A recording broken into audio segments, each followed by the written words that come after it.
Back on the road again, and of course when you have 5 road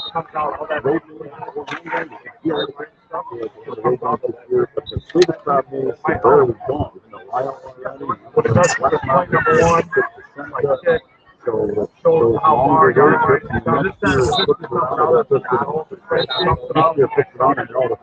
I think there's an import. Good evening, ladies and gentlemen, and welcome to Westmont High School. We are pleased to welcome you to our campus for tonight's football game.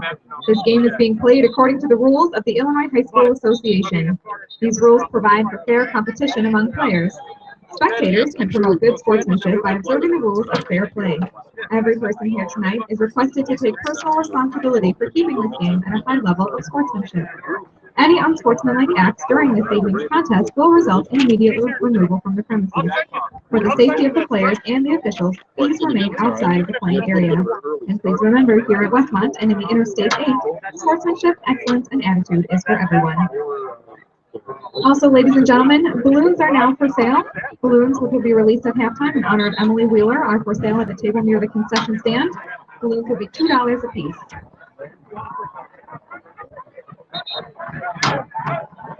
Ladies and gentlemen, we're also looking for one more volunteer to assist in this evening's game with the chains.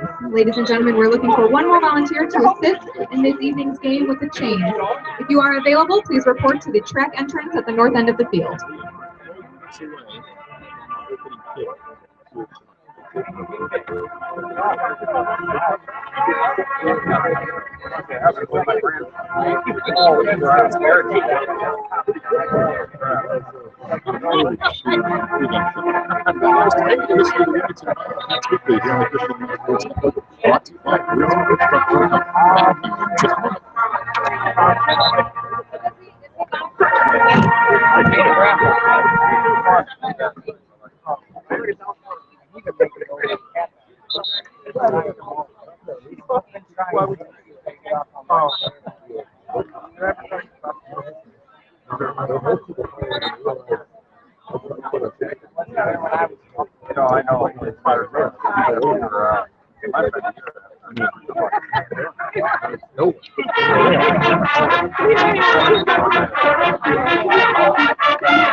Hey, John.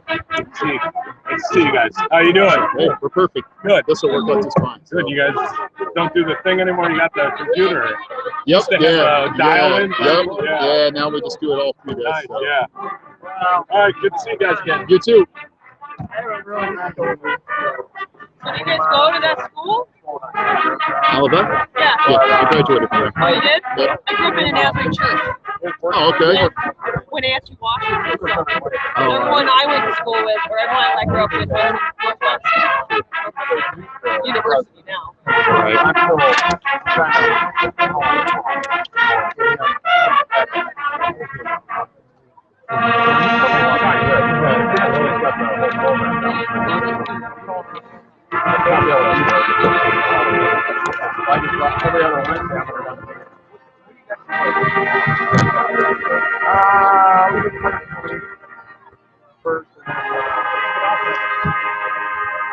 Wilmington round plans quickly, about 10 minutes away from opening kick here tonight.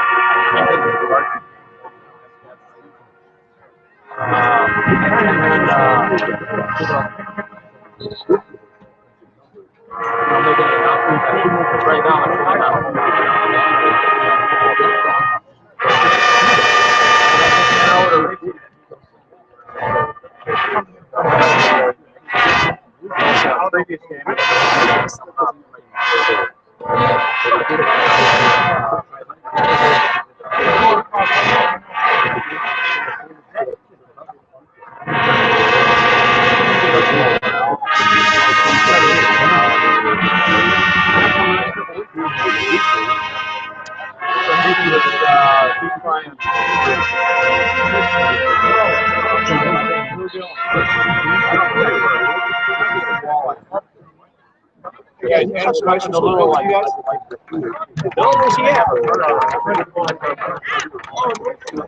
Good for him. Yeah,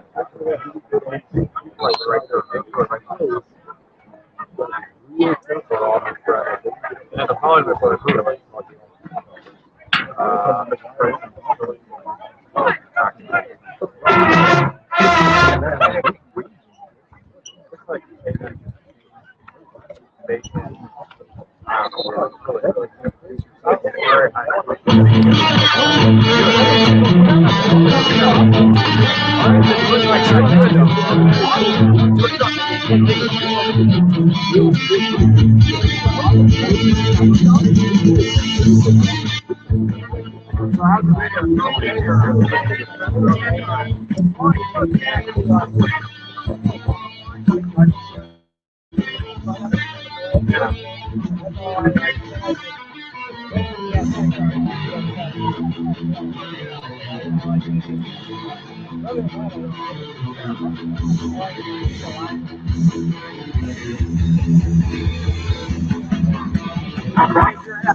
That's good to have.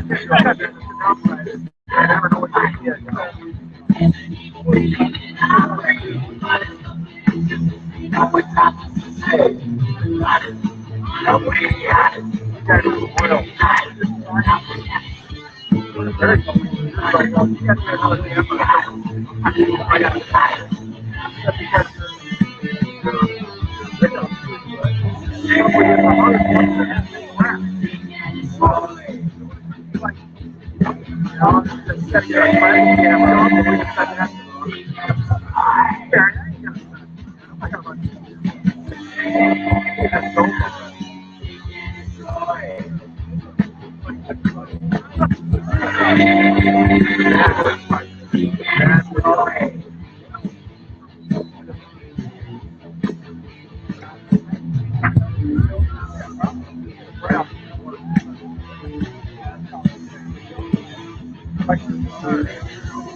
Wow.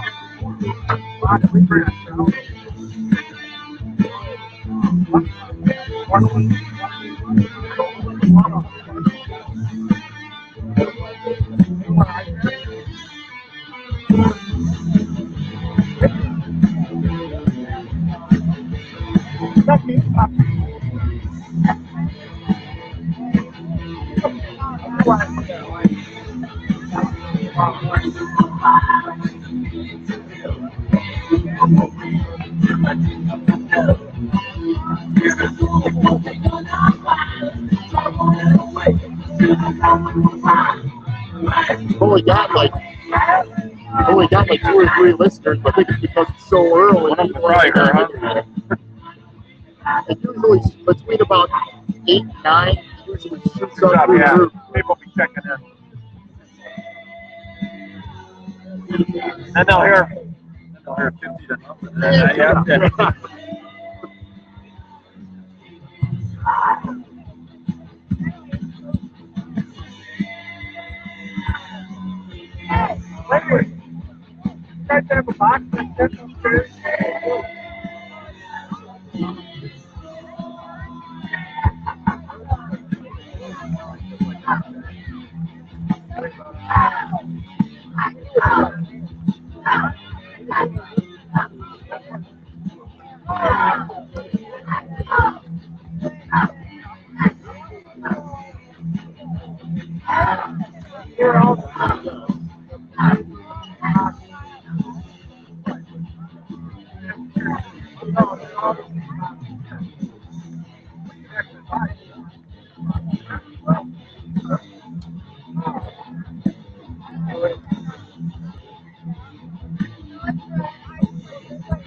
Yeah. Yeah.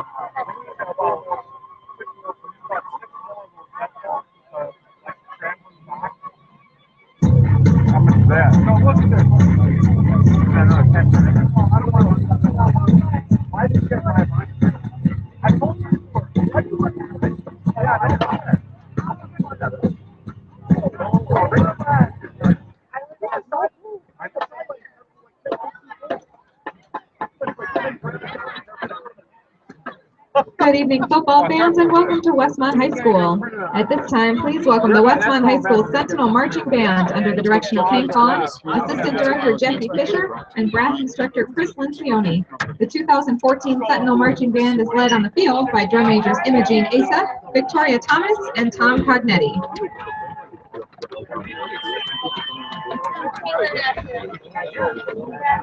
It's all I thought.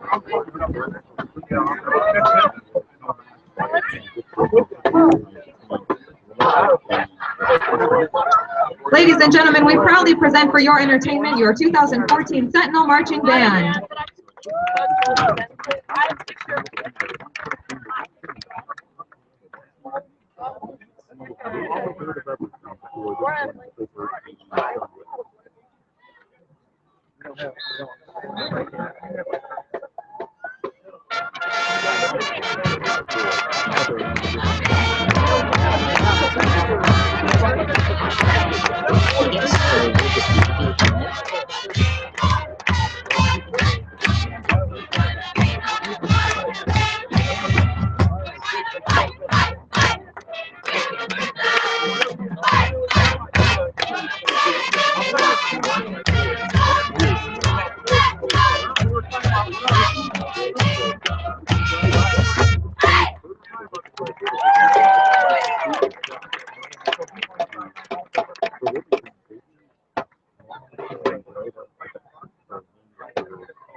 As many of you in attendance tonight already know, we lost a very special member of the Westmont High School and CUSD 201 family yesterday, Emily Wheeler.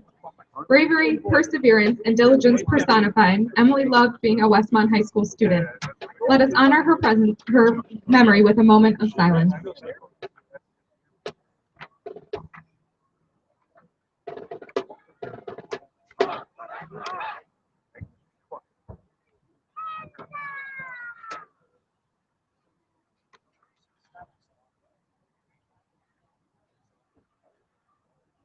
Thank you. If you would also like to honor Emily by releasing a balloon during halftime, please stop by the table near the concession stand to purchase a ticket for $2. Proceeds will go to the Wheeler family.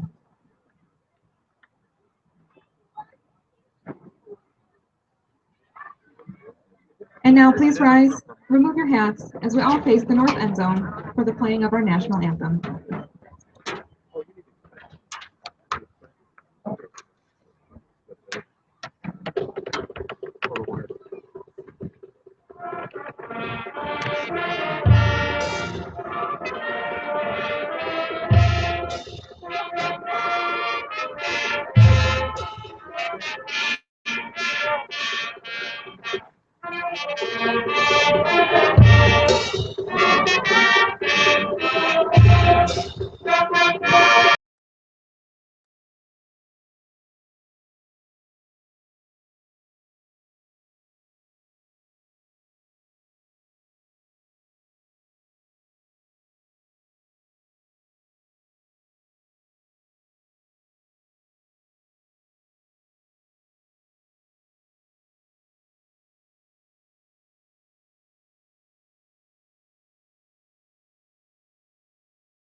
Breezer Construction Company is a proud supporter of Wilmington Wildcats football on the Christian Internet Sports Network.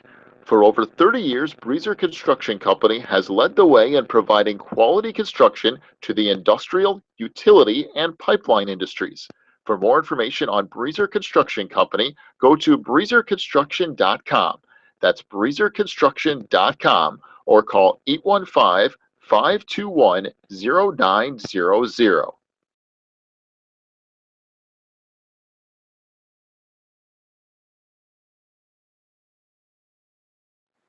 Breezer Construction Company is a proud supporter of Wilmington Wildcats football on the Christian Internet Sports Network.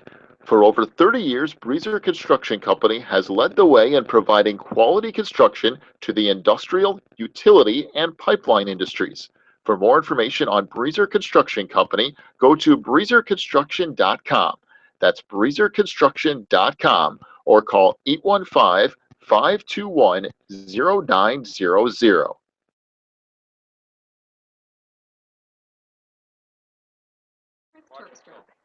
Spectators, players, and coaches. Back on the Christian Internet Sports Network, as we get set for football tonight from Westmont. Hey, we apologize. Somehow our cord got unplugged for the microphone going into the laptop, so we actually weren't going through our microphones the whole time. It was just picking up whatever mic was on the laptop. So I don't know what you people have been listening to for the last 15 minutes. Maybe us just wandering around up here. I don't know. You're better off. I don't know.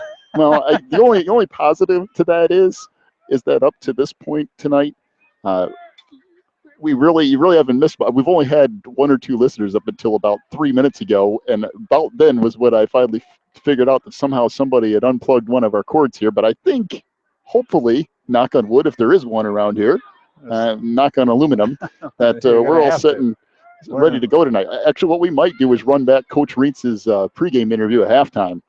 If we get the opportunity. I do apologize for that. I honestly had no idea that we had everything unplugged here tonight. I had no clue.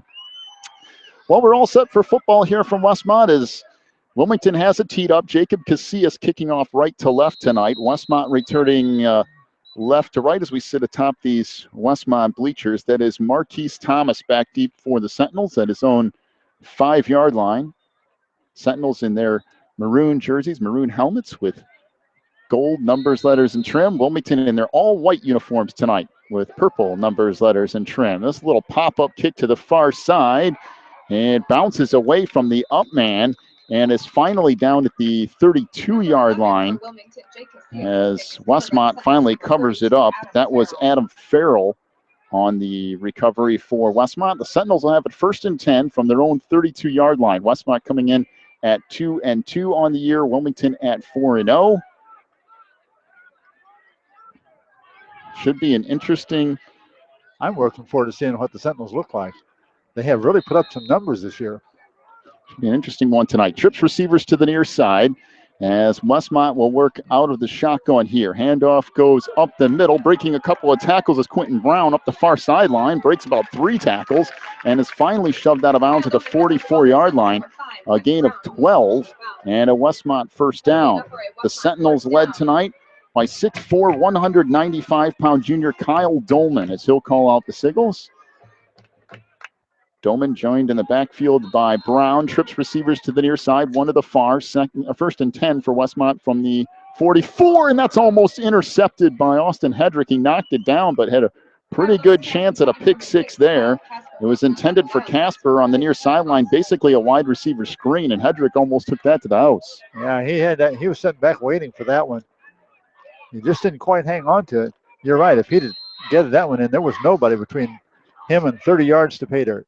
Again, trips receivers to the near side. Handoff goes up the middle. Quentin Brown breaks it free off the far sideline all the way down to the Wilmington 40-yard line.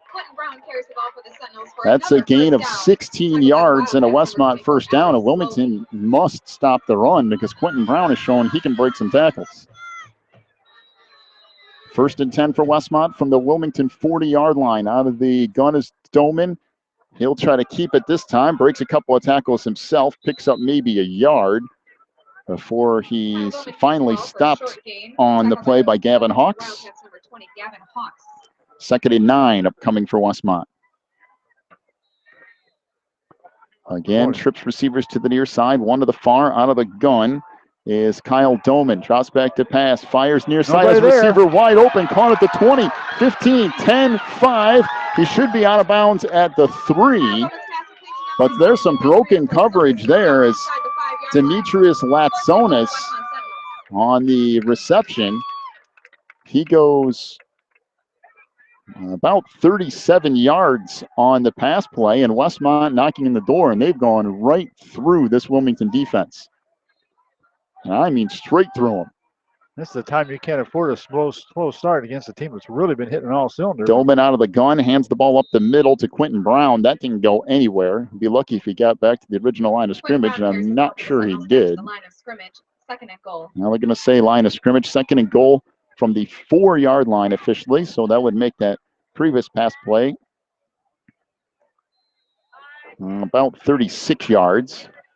Out of the gun again is Dolman. Pistol formation with Brown behind him. One receiver to either side. Snap is up high. It's loose on the field. Dolman picks it up, but he gets slammed to the ground back at the 10-yard line by Vince Swift, who manages to get through in a hurry, and that'll bring up third and goal. They're going to mark it at the 9, so a loss of 5 yards.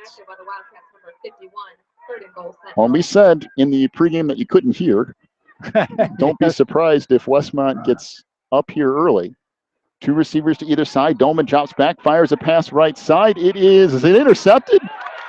No, it's caught for a touchdown. Caught in the play by Marcus Mott Larson. Larson with the reception in the end zone. He is down injured on the play, but he managed to go up and steal the ball away from the Wilmington defender, and it's 6-0 Westmont with 10:07 to go in the first. I thought for sure that was picked off, but Larson came away with it. Yeah, they both had a grip on the ball. When they came down, Larson hit the ground. If they both have it, it goes to the offensive player. But when it hit the ground, it looked like that the defensive player lost his handle on the ball. Well, and Marcus it appears like he's in quite a bit of pain, lying almost out of bounds in the end zone, just inside the near sideline of the end zone. Marcus Mott Larson, a 6'3", 240-pound senior playing wide receiver. That's a lot of football player. Well, Looks again, like he's getting up now. Again, in the pregame show that, I guess you might have been able to hear a little bit of it through our laptop mic. Somehow we got our cord ripped out and unplugged somewhere along the line. And we do apologize for that. But in the pregame show, we were talking that Westmont has put up a lot of points, and Wilmington has had slow starts in almost every game this year. So in some ways, this isn't a huge shock, but for Wilmington, you can't give up a 2-minute touchdown drive. Yeah, it's 1 minute 53 seconds, and they've already given up a touchdown. Looks like he's not putting any weight on that one ankle, on that right ankle. I don't know if it's his ankle or his knee, but yeah, he's a big kid. I saw him over here. We got a flag down for an illegal substitution on Westmont. So that'll back it up 5 yards. And in any other level, college or pro, that's not a big deal. In high school, 5 yards and an extra point kick is quite a distance. And they're going to set it up at the 15. So this is essentially a 25-yard field goal for an extra point with 10:07 to go in the first.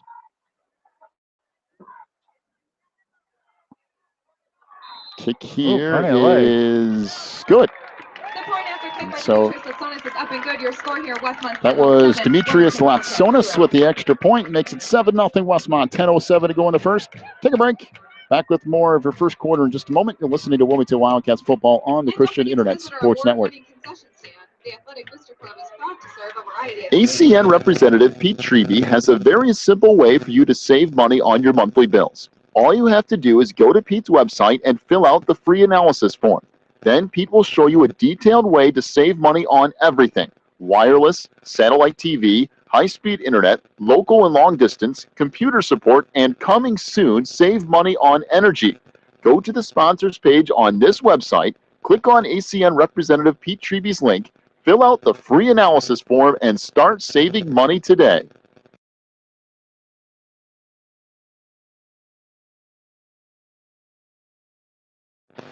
Quigley Technology Services is your local source for computer help. They have built numerous websites, including ours, here at the Christian Internet Sports Network.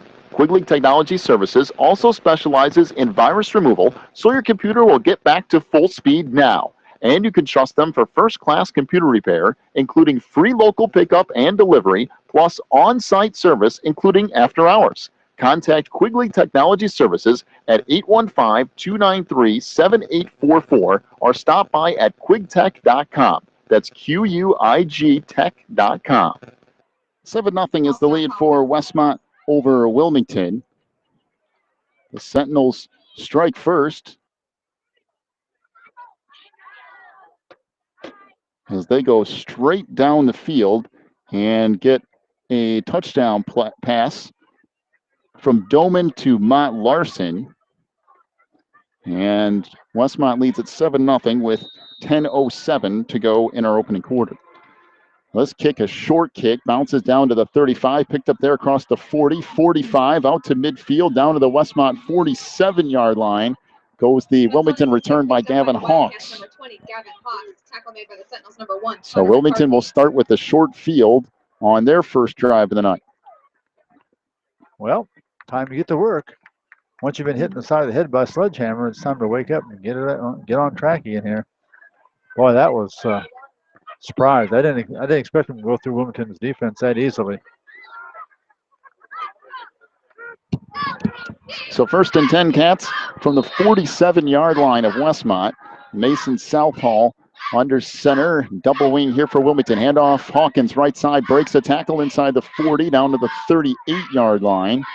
Close to a first down, picks up 9 yards to bring up 2nd and a yard for Wilmington. Hawkins still running the ball with a lot of intensity. He took that off the right side, right over the right tackle position.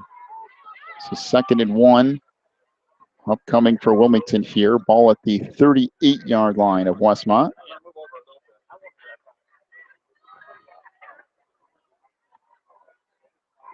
Well, the crowd's starting to fill in a little bit, too. I thought it was going to be a kind of a sparse crowd tonight, but it's starting to fill in. Double wing for the Cats. Handoff goes up the middle. Hawks dropped it initially, now still churning all the way inside the 35, down to about the 30-yard line.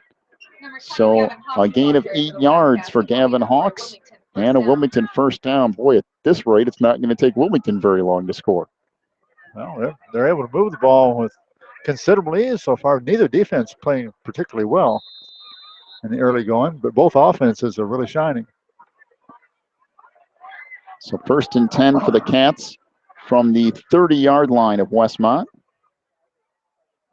Sentinels putting up a 6-man front across there, trying to stop the run. Double wing for the Cats again. That's Hawkins and McWilliams, the wingbacks. Handoff goes, I think that's up the middle again. That was some nice sleight of hand by Mason Southall. No, it is McWilliams. Down to the 24-yard line and a gain of 6. That was the second man through. McWilliams got the handoff, went off of guard, left guard. I can tell you, I can see why defenses get suckered in on Mason's bootleg play, because sometimes it's really difficult to tell if he's got the ball or if the running back has the ball. 2nd and 4 for the Cats from the 24 of Westmont. Sentinels lead at 7-0.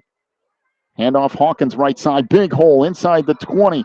Turns ahead down near the 15. Still going, trying to break a tackle and finally slung to the ground by Marquise Thomas, but plenty of yardage for a first down. Matter of fact, a gain of 10 more for Nick Hawkins. And it'll be 1st and 10 for the Cats at the Westmont 14-yard line. Well, Quentin Brown for the Sentinels got 2 carries and 28 yards his first 2 carries. Now for the Wilmington Wildcats, Hawkins has had 2 carries for 19 yards. 1st and 10 from the 14 of Westmont. Back to the double wing again. Southall under center. Handoff McWilliams left side. Inside the 10. Inside the 5. Trying to get to the end zone, and he's in. Touchdown Wilmington on a 14-yard touchdown run from Nick McWilliams. And the Cats are an extra point away from tying it at 7 with 7:45 to go in our opening quarter. Boy, not a whole lot of defense being played to this point tonight. Well, I guess not.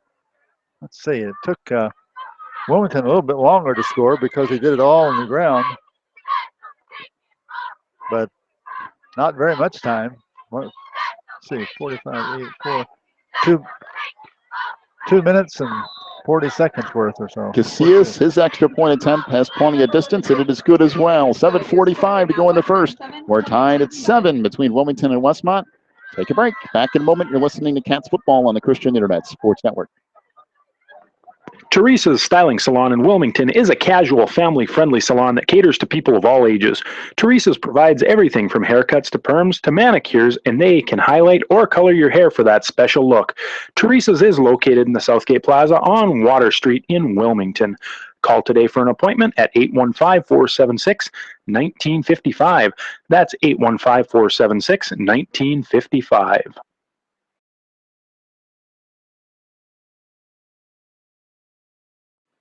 Phelan Acres Bible Church is the perfect place if you are looking for a church to call home. They have services every week, including Sunday school at 9:45, morning worship at 11, and Wednesday night prayer meetings at 7.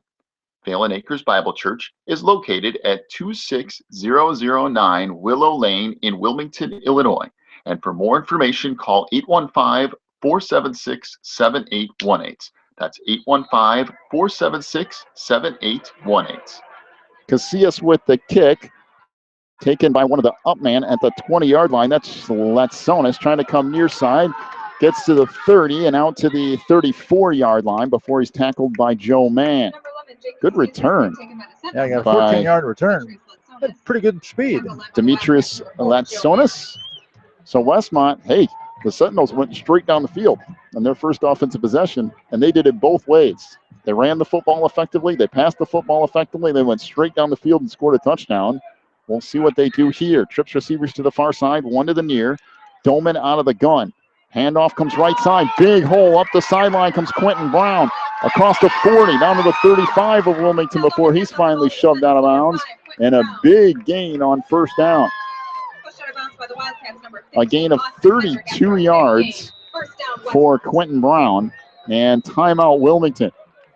Boy, this Wildcats defense is absolutely getting shredded. Well, Brown has run the ball 4 times for 60 yards. That's a lot of running. Hey, with the passing so far too. I believe Doman was he 2 of 3? 2 of 3 for 46 yards. And a touchdown, right? Wow. And we've only played not even 5 minutes. Yeah. Wildcats usually don't give up that many yards passing in a game sometimes. Well, this is by far, they have what, 80 yards of total off, 85 yards? And if you think Wilmington's given up on average, less than 170 yards a game? And Westmont's halfway there, and we barely started. Yeah, we haven't gotten halfway through the first quarter yet. Well, I told you before we started this game tonight, they've got some quick guys. They have some strong guys. and they can pass the football more effectively this year. They're a problem for a lot of teams. Trips receivers to the far side. Handoff goes up the middle. Hard run by Quentin Brown, but that's not going to get him much. Maybe back to the line of scrimmage, and that's it. As Wilmington gets in there in a hurry, is Kirchner in there on the stop, along with no huddle offense. Kyle Davis. Trips receivers to the far side. One of the near. Out of the gun again is Doman. 2nd and 10 for Westmont from the Wilmington 34-yard line. Snap back to Doman. Looks down the middle, fires, intercepted. That pass is picked off by Alex Lomi up the near side across the 30, 35, 40. Lomi still going out to midfield, and he stepped out of bounds at the Wilmington 49-yard line. Well, that was the first mistake of the night as Doman threw the ball really not anywhere near his wide receiver. And I don't know if he was anticipating the receiver to go one way and he cut the other or what, but that pass sailed about 10 feet wide. Lomi took a couple steps over and picked it off and then ran it all the way back out to near midfield. So the Cats started at the Westmont 47-yard line on their first drive. Now Wilmington starting at their own 49. Well, in the first drive, he had one that should have been picked off as well. So he is susceptible to some pickoffs. 1st and 10 for the Cats from their own 49-yard line. Double wing for Wilmington. Handoff left side, McWilliams. And there is coming back, probably a hold, as the run takes it down to the Westmont 44. That certainly looked to be in the neighborhood of holding. Either that or illegal hands to the face, one or the other. Chop block on Wilmington. You don't see that very often. Well, you sure don't. And for those of you trying to figure out exactly what a chop block is, that's where you hit a guy below the waist from behind, usually. It's somewhat similar to clipping. A lot of times they'll also call that if somebody's engaged up high and you hit them down low as well. Right. And that was a 15-yarder, so, man, that's going to be tough on a running offense when you start 15 yards in the hole. And, you know, and that's tough, especially when you're a run offense. You know, if somebody's engaged up high and, you know, you hit low, typically they call it if you hit them low from behind, but it can be a couple of different ways, I guess. 1st and, 25 for Wilmington. 25. Handoff goes left side. Hawkins across the 35 out to the 40. Then, boy, there's a couple flags. That's got to be face mask. His helmet was almost ripped off, it looked like. Out to the 41-yard line. This would be a gain of... That's going to get the yards right back that they lost. Close to 7 yards. Personal foul, face mask on Westmont, so that will give him 15 more yards.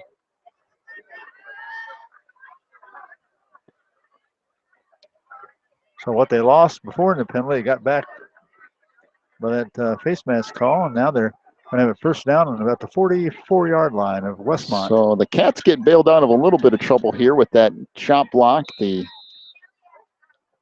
double hit up top and down low, and then that backs them up to 1st and 25. And right after that, Westmont gets called for a personal foul face mask, which is 15 yards and a first down, but it's still only 1st and 3 or so. Handoff, and we got another flag down. Well, somebody moved for Wilmington, so that's going to be an illegal shift or illegal procedure. Take your choice. It is a legal procedure, so that will back it up 5 yards. That will make it 1st and 8 instead of 1st and 3. I hope we don't have one of those games with 85 penalties call. Yeah, but so far tonight, the penalties have been penalties. There have been a few games this year where you shake your head and go, this is just insanity. Yeah. But no, this has been the real thing tonight. The chop block was a chop block. The face mask you can see from here. Boy, it was an obvious one, too. You could see the illegal procedure as well. Yeah. So, 1st and 8 for the Cats from the Westmont 49. Double wing again. Handoff left side. McWilliams inside the 45, down to the 40. Inside the 40 to the 39-yard line of Westmont before he's finally tripped up. That's a gain of 10 yards and a Wilmington first down. What I've liked about the Wilmington running backs tonight, they have run behind their blockers. They don't outrun their blocking. consequently, they've been able to pick up more yards.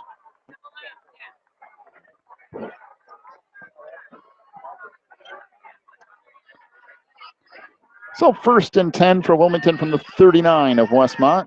Handoff McWilliams, left side. It's in the 35, down to the 30.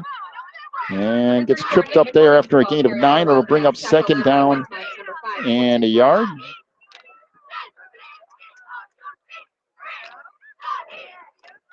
McWilliams has got 38 yards and 4 carries himself, so he's racking on up the yardage as well. And Hawkins is at 26 yards and 3 carries. 2nd and a yard for the Cats from the Westmont 30-yard line. 4:40 to go in the first. Tie game at 7.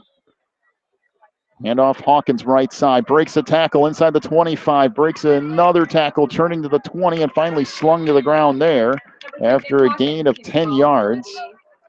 I believe that was Marquise Thomas on the tackle.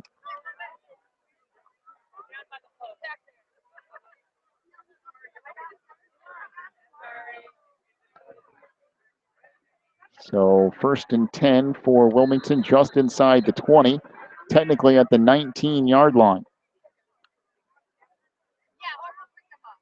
Well, a couple of things for Wilmington tonight. Number one, you got to take away the run game of Quentin Brown, because they're going to have to. That's been a problem.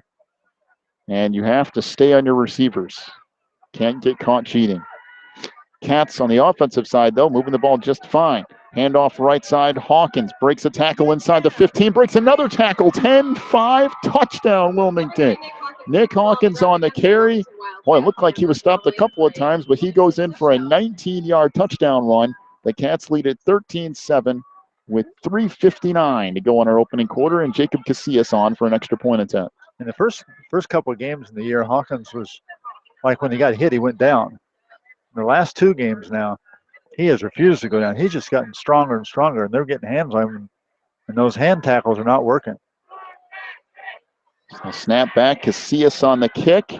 It is good, and the Cats lead at 14-7 with 3:59 to go in the half. Or excuse me, in the first quarter. It seems like it's been a half. 3:59 to go in the first. Cats lead at 14-7. Back with more Wilmington football in just a moment here on the Christian Internet Sports Network. If you're looking for more information on Wilmington Wildcats football, then check out the Catbackers every Wednesday at 7 at Tuffy's. Each week, Coach Reentz goes over game film, takes questions from the audience, and presents the Offensive and Defensive Player of the Week awards. Plus, you'll get to hang out with other Wildcat fans and get the inside scoop on next week's game. So be sure to check out the Catbackers every Wednesday at 7 at Tuffy's.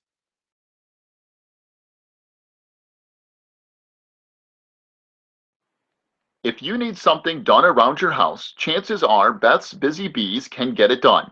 They specialize in residential and commercial cleaning, but they can also do lawn care, small home remodeling and repair jobs, and even things like caregiving. Beth's Busy Bees is a small family-owned business, and they will treat you right every time. Call 815-685-9111 for Beth's Busy Bees today. Casillas with, once again, a shorter kick taken at the 20 by Latsonis. Latsonis across the 30, out near the 33-yard line. And Westmont will start there 1st and 10. Now, the Sentinels have managed to move the ball on offense and move it effectively. The only reason they got stopped the last time around was because a Kyle Doman pass kind of sailed off the mark, and Alex Lomi picked it off, but they were on the move that drive as well. Yeah, it looked like the pass receiver and the quarterback were on 2 different pages because the ball wasn't thrown where his receiver was. And they still have Marcus Larson still sitting on the bench over here. And boy, that guy with Larson on the bench, that hurts their offense. 3 receivers to the far side, 2 to the near. That's got to be a false start. I was going to say one of the receivers almost fell down. So that will back it up 5 yards. We'll make it 1st and 15 for Westmont. So we'll back it up 5 yards on the procedure penalty, and we'll make it 1st and 15. Once again, the pass receiver had a couple steps on the defensive player. If the ball had been out there, could have gotten themselves a good gainer All there. right, two receivers to the far side, two receivers back to the near side as well. Doman's pass caught at the 35 and stopped immediately there after a gain of 7 yards, as that pass caught by Latsonis, so that will bring up 2nd and 9 for Westmont after the gain of 6 on first down. Two receivers to the far side, two back to the near. Doman out of the gun again. Fires left side, caught again out at the 40-yard line, and hit immediately is the receiver by, I believe, Mason Southall, as Marquise Thomas on the reception. Picks up about 5 yards. It'll bring up 3rd down and 4 for Westmont from the 40-yard line of the Sentinels. Two receivers to either side. Doman out of the gun again. Flanked by one running back to his left. That's Quentin Brown. And now Westmont taking a little bit of time with this play. Brown switches to the right side of Doman. Doman fires, caught out to the 48-yard line. Quick pass to Adam Farrell. And that's a gain of 9 yards on the play from Doman to Farrell. The 1st and 10 for Westmont from their own 48, almost the 49-yard line. Again, two receivers to either side. Doman out of the shotgun again. Takes the snap, looking right side, looking downfield, pressure, now fires. It is incomplete. Almost got it there anyway. And we've got a penalty flag down on what's probably a late hit on the quarterback. Intended for Latsonis, and the Cats might have been their own worst enemy right here. We have a roughing the passer penalty on Wilmington's Joe Mann. So it goes from 2nd and 10 to what will be 1st and 10 from the Wilmington 37-yard line or so. Well, they can't afford that. Yeah, you cannot have those kind of penalties. That's totally unnecessary there. Well, that gives Westmont, again, very good field position at the Wilmington 37-yard line off the 15-yard penalty. And again, the Sentinels moving the football seemingly with ease here. They changed their philosophy a little bit and had a number of quick-hitting pass plays out in the flats. Pass caught at the 30. Doman was hit as he got rid of it by Del Angel. Latsonis picks up close to 6 yards on first down. I'll bring up 2nd and 4. Well, hey, if they'll give it to you, if you're Westmont, keep taking it. Yeah, they'll have to make adjustments. Wilmington will have to make adjustments to that, but if he keeps getting hit like that. Trips receivers to the far side, one to the near. Handoff. There's a fumble on the play. It's still loose. Does Wilmington have it? They do. Another turnover by Westmont. It looked like a bad handoff between Doman and Quentin Brown. Brown never got his hands on the football. The ball bounced away, and Kyle Davis on the recovery for Wilmington. Again, Westmont was moving the football, but Wilmington forces a turnover. They'll take over 1st and 10 at the Wilmington 29. Caused by a bad snap. The snap was high. He tried to jump up and grab the snap and shove it down and get it down quick enough to hand off to Brown coming up for the run up the middle, and he should have just eaten the ball. Let's face it, if you're Wilmington, Westmont is moving the football, no problem. They're very fortunate. There's been a couple of turnovers in this first quarter.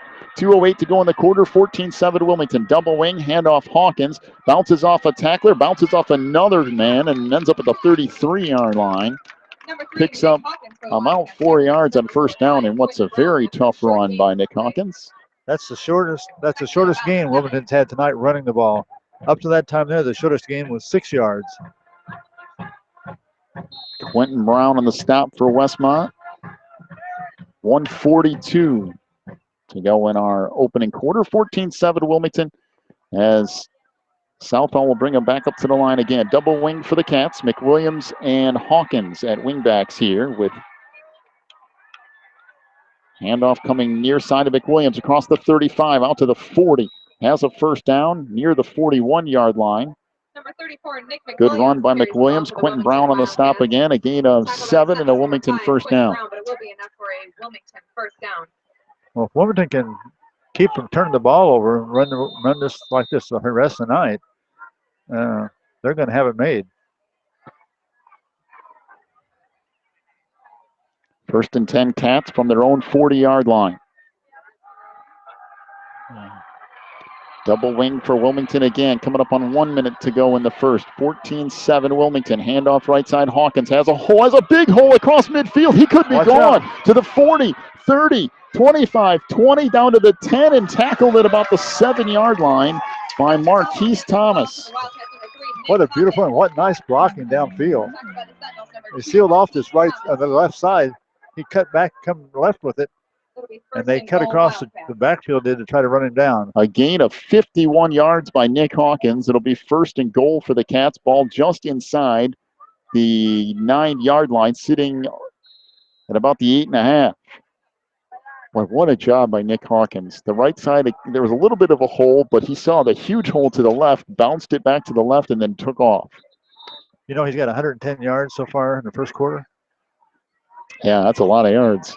Officials' timeout here as Marquise Thomas has to come off the field. But you see the speed on this Westmont team. Thomas eventually chased him down. And good hustle, too. It's one thing I like to see from a team that's struggled for a while in Westmont. To see your kids in a play like that, not give up and run it down. That's a good sign for this Westmont football program. They can be a lot of fun to watch. I'm telling you, I'd come watch it. I mean, the defense needs a little bit of work, but the offense, man, they keep from turning the football over. Handoff left side, McWilliams down to the 5, and touchdown. Is he into the end zone? No, I think it's down at the 1. I think his knee was down at the 1-yard line. That's where they're going to mark it. A gain of 7 will bring up 2nd and goal from the 1 for Wilmington with 38 seconds to go in the quarter. Yeah, I wanted to see where they were going to mark the ball, but probably I think his knee hit before the ball got across the goal line, so they're going to count where the knee hit. 2nd and goal from the 1. Again, double wing for Wilmington. Del Angel in there at fullback. Handoff goes to Hawkins off the right side, and he is in for the touchdown. Cats on the board again. 15 seconds to go in the first quarter. Wilmington leads it 20-7, pending the extra point from Casillas. But I'm telling you, if you're just joining us tonight, you say, oh, it's this typical Wilmington Westmont thing, and the Cats are going to get up and run away with it. I wouldn't be so sure about that. If Westmont keeps turning the ball over, maybe. But outside of the 2 Westmont turnovers, they've had no problem moving the football. No, Wilmington has not been able to stop their offense. So Casillas on for an extra point. And we got flags all over the place here.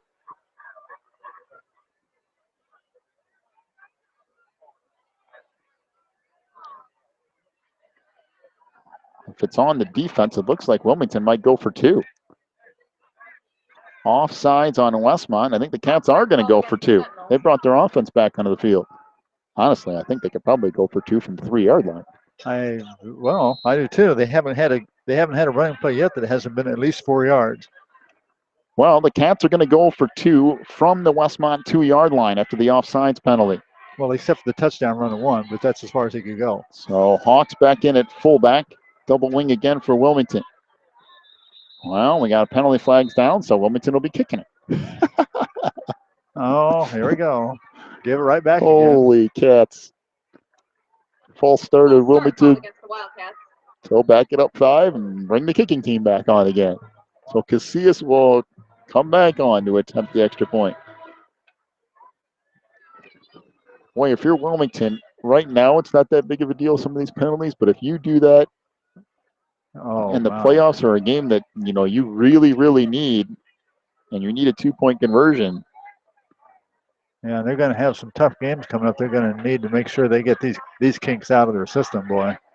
Well, Casillas on for an extra point from the 13. This will make this a 23-yard extra point, and it is good. So 21-7 is the lead for Wilmington. 15 seconds to go in the opening quarter. Take a break. Back with more Cats football in a moment here on the Christian Internet Sports Network.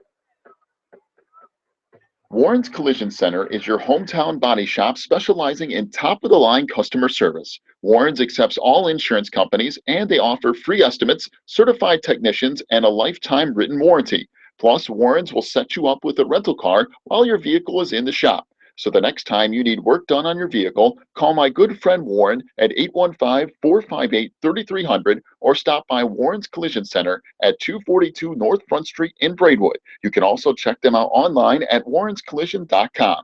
Warren's Collision Center, where they care beyond the repair.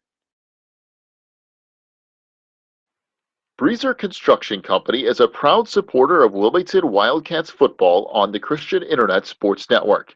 For over 30 years, Breezer Construction Company has led the way in providing quality construction to the industrial, utility, and pipeline industries. For more information on Breezer Construction Company, go to breezerconstruction.com.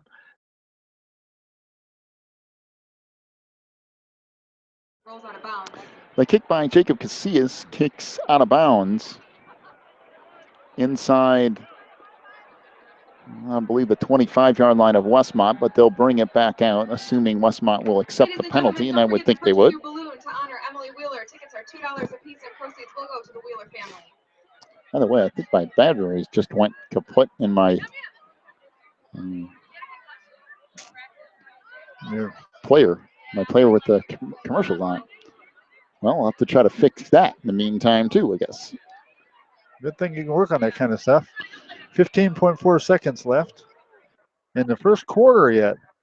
Well, boy, these batteries are already low that I replaced in the other one, but maybe there's enough juice to get me a little ways here. 1st and 10 for Westmont from the 35-yard line. After the kick goes out of bounds for Wilmington, so the ball automatically placed at the 35. Pass near side, almost intercepted, and Doman again was hit on the play. Pass was intended for Kyle Casper, but Gavin Hawks there almost picked it off. And it will be 2nd and 10 for Westmont. You know, Doman has had a lot of visitors in that backfield with him, and boy, he's taking a little bit of a beating. 2nd and 10 for Westmont from the 35. Doman keeps it near side, trying to get the corner. What a nice job by Hawks to close that down. It takes a couple more cats to get to Doman, but he's dropped at the 33-yard line. A loss of a couple on the play, and very good pursuit by Wilmington, but a nice job by Hawks to get in there immediately. Now, Hawks slowed the play down enough for the rest of the defense to get there. And they come hustling over, and 3 guys were there to bring Doman down. Looks like we're going to have a it's right in the quarter, I'm sorry. The end of the quarter, the score stands Wilmington 21, Westmont 7. All right, take a break. Come back to the second quarter in a moment. You're listening to Cats Football on the Christian Internet Sports Network. Ricchetti's Cafe and Pizzeria in downtown Coal City is an authentic Italian restaurant that's all about sharing great food in a relaxing atmosphere. Ricchetti's has delicious paninis, sandwiches, calzones, salad, pasta, and of course their incredible pizza. Plus, you can check out a game on one of their many TVs, and they have Wi-Fi too. Stop by Ricchetti's Cafe and Pizzeria today at 375 South Broadway in Coal City. ACN representative Pete Treby has a very simple way for you to save money on your monthly bills. All you have to do is go to Pete's website and fill out the free analysis form. Then Pete will show you a detailed way to save money on everything: wireless, satellite TV, high-speed internet, local and long distance, computer support, and coming soon, save money on energy. Go to the sponsors page on this website, click on ACN Representative Pete Treby's link, fill out the free analysis form, and start saving money today. 2 receivers to either side out of the shotgun again is Doman. 3rd down and 12. Hit as he throws deep down the sideline, and that is way underthrown. Tried to go to his receiver, Marquise Thomas, up the near sideline. It is incomplete, and it will bring up 4th down and 12 for Westmont. And again, you try to run those deep routes. Wilmington's bringing all kinds of pressure and making it difficult to get rid of the football. I wonder why they didn't go back to the short patterns they were having so much success with. Wilmington had I don't know, but they tried to go deep, and that just isn't going to work. No, they have enough time. They're bringing pressure now. So Zlomi back deep for the Cats, and single safety at his own 30-yard line.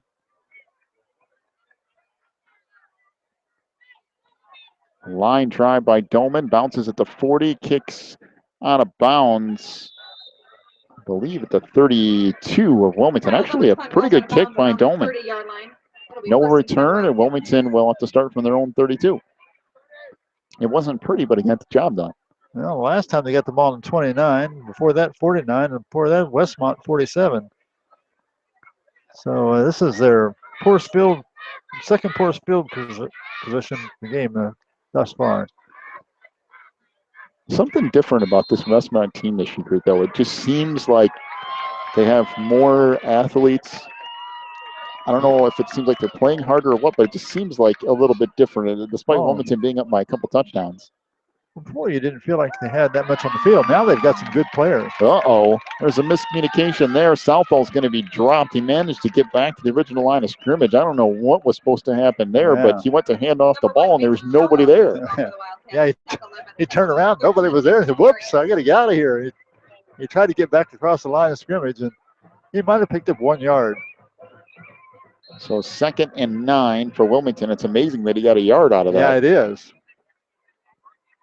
11:18 to go in the half. Wilmington leads at 21-7 over Westmont. That becomes their official smallest gain of the night in running the ball outside of a touchdown run of 1 yard. Thankfully, we'll be back home next week.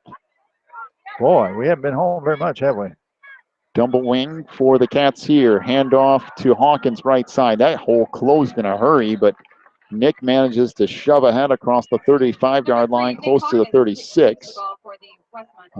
Gain of 3 to bring up 3rd down and 6 for the Cats.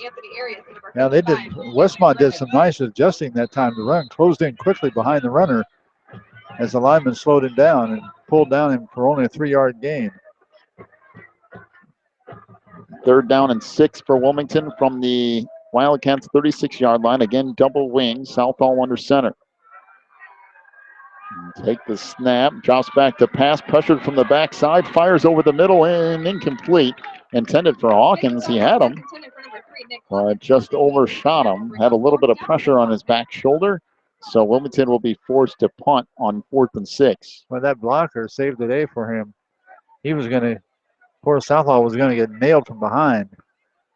I forgot who. It might have been Hawks who came back around and got enough of the guy from the left side to chip him away, but he was going to get blasted. Mason still had time to complete that pass, and I just overshot Hawkins in the middle of the field. So Kirchner back to punt. Back deep for Westmont is Marquise Thomas. Kick by Kirchner, a high kick. And fair catch called for at the 33 and made by Demetrios Latsonis, who is playing up back for Westmont. The Sentinels will take over there 1st and 10. Tell you what, if I'm Wilmington, I don't like to kick that ball. Put it in Westmont's hands. They can really move down the field. Well, you got a feeling for Westmont now, their defense is going to key on Nick Hawkins, which you saw them do the last couple times. And if I know Barry Southall, and I think I do fairly well, Barry will play into that for a series or two. And then all of a sudden, he'll go somewhere else, and it'll be trouble. He usually likes to play into that and lull teams into a false sense of security and then go somewhere else real quick. Out of the gun, snap a little bit high. Doman with it, fires right side, incomplete. Boy, that's good coverage. Intended for Latsonis. Austin Hedrick on the defensive coverage for Wilmington and just knocked it away. Great pressure to quarterback and great restraint by the Wilmington guys coming through there. They saw that he got rid of the ball just as they were getting there, and they put their arms down, went right past. Second and 10 for Westmont from their own 32. Handoff up the middle. Quentin Brown gets stacked up after maybe a gain of a yard. Good job by that interior part of the line for Wilmington. Joe Mann in there along with Vince Swift. Looks like Kirchner in on the tackle as well. It'll bring up 3rd down and about 9 for Westmont. 2 receivers to the far side, 2 back to the near. Again, out of the gun is Kyle Doman. Takes the snap. Looks left side, fires, incomplete. Wow, and there's a shot and a half by Mason Southall on Adam Farrell. Farrell went up to try to come down with the ball. It bounced off his hands, and the coach for Westmont wanted a penalty. But I'm sorry, that's just shoulder-to-shoulder contact, and we have roughing the passer on Wilmington. Well, where did that fly? I didn't even think anybody touched the quarterback, did they? I didn't think so. Roughing the passer called against the Wildcats. Oh, that is crazy. I didn't even think there's anybody near him, but apparently there was. So 1st and 10 for Westmont from the 48 of the Sentinels. maybe I just missed something there. I don't know. They've been borderline a couple of times, but I didn't think anybody even got to them on that play. But maybe something happened afterwards. Maybe. I don't know. It was way afterwards then. Trips receivers to the far side, one to the near. Westmont 1st and 10 from their own 48. Dolman's going to keep it and get maybe a yard, and that's about it. Wilmington's defense shut that down in a hurry. Kirchner and Swift combine on the stop. A gain of a yard, bring up 2nd and 9 for Westmont. So again, 2 receivers to the far side, 2 back to the near. Out of the gun is Dolman. In motion is Brown, the running back, takes a screen pass and then gets shoved out of bounds on the far sideline after a gain of a couple. Well, he kind of almost jet motion away from the quarterback, and Dolman just kind of flipped it out there. Yeah, and Brown had enough strength. He tore right out of a would-be tackler's hands. He wouldn't have had no gain at all. Got 4 more up on the sideline over there before he was rammed out of bounds. 3rd and 6 after the gain of 3 on the pass play. 2 receivers to either side. Dolman out of the gun from the Wilmington 48. Snap back to Dolman.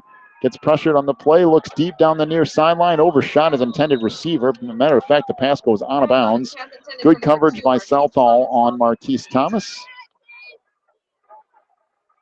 And it will bring up 4th down for Westmont. 4th and 6 from the 48 of Wilmington. There was such pressure on Dolman that time. He was just wound up and threw it downfield in the general direction of his receiver and ducked underneath the load because the roof was caving in on him at the time. Well, what does Westmont do here? Are they going to go for it? Apparently they are. 2 receivers to the far side, 2 to the near. Dolman out of the gun. 4th and 6, almost 7 from the Wilmington 48. They almost got Wilmington to jump there, but the Cats staying disciplined. Now, Westmont, I don't know if they're actually going to snap this or not. We'll see. They do. Snap back to Dolman. Trying to keep it, and he'll be dropped for a big loss. Wow. Loss of about 5 on the 52. play. Wilmington was having none of that. Derek Kirchner on the stop for the Cats. Either way, that was going to be stuffed because they took away the run option and Quentin Brown. Dolman tried to keep it and lost 5 yards in that carry and turned it over on downs back to Wilmington. They'll have it 1st and 10 from the Westmont 47-yard line. Boy, that's just good defense from the Cats. That was great defense. He was through there in a flash. It's 1st and 10 for Wilmington from the Westmont 47-yard line. 8:48 to go in the first half. It's 21-7 the lead for Wilmington. So the Cats lead it by 14 and start another drive inside Westmont territory. This is the 2nd drive of the game that Wilmington has started from the 47 of Westmont. It is. Double wing, handoff off the gut to the fullback. Hawks has a big hole down inside the 40 to the 35 and finally tripped up near the 32-yard line. A gain of 15 yards on the run by Gavin Hawks and a Wilmington 1st down. Gavin's carried the ball twice for a total of 23 yards now, 8 yards and 15. If they keep away from those penalties, their running game has done a fantastic job tonight. Last time they had the ball, they got a couple infractions. First and 10 Cats from the 32-yard line of Westmont. Again, double wing for Wilmington. Hawkins and McWilliams, the wingbacks. Hawks still in there at fullback. Southall under center. Handoff goes to Hawks up the middle again. Ran into his own guy. Bounces off of him inside the 25. Now inside the 20. Gets all the way down near the 15. Maybe now near the 10 before he's shoved out of bounds. Boy, what a run by Gavin Hawks. That's a gain of 21 yards and a Wilmington 1st down. A player down for Westmont here on the far sideline. By the way, William, I believe Gavin, the only reason he got slowed down was because he ran into Big Bailey Boswell, this 6'3", 281-pound junior on the line. He ran right into his backside and almost got knocked down. Well, you talk about people who got hurt. That's Marquise Thomas. That's not a good sign for Westmont. Because Marcus Larson, who caught that touchdown pass, took away from the defender, he's now up walking around down here. Like he's entertaining thoughts coming back in, but I don't know if the coach is entertaining such thoughts. That was a big loss, and if they lose Marquise Thomas, their speedy wide receiver, that could be disastrous for Westmont here. He's still down on the far sideline. Doesn't look like a quick get up here either. 2 or 3 of the medical staff out there taking a look at him. Be sure to stick around for our halftime show tonight, brought to you by Warren's Collision Center. There he goes. I think he's getting up. Big thank you to Warren's Collision Center out there in Braidwood, sponsoring our halftime show. We'll have their first half totals from this game tonight, and then we'll have a bunch of scoring updates for you too, hopefully. It's something with his right leg as well. Boy, Marquise is not coming off under his own power. Matter of fact, he's not even putting any weight on that right leg.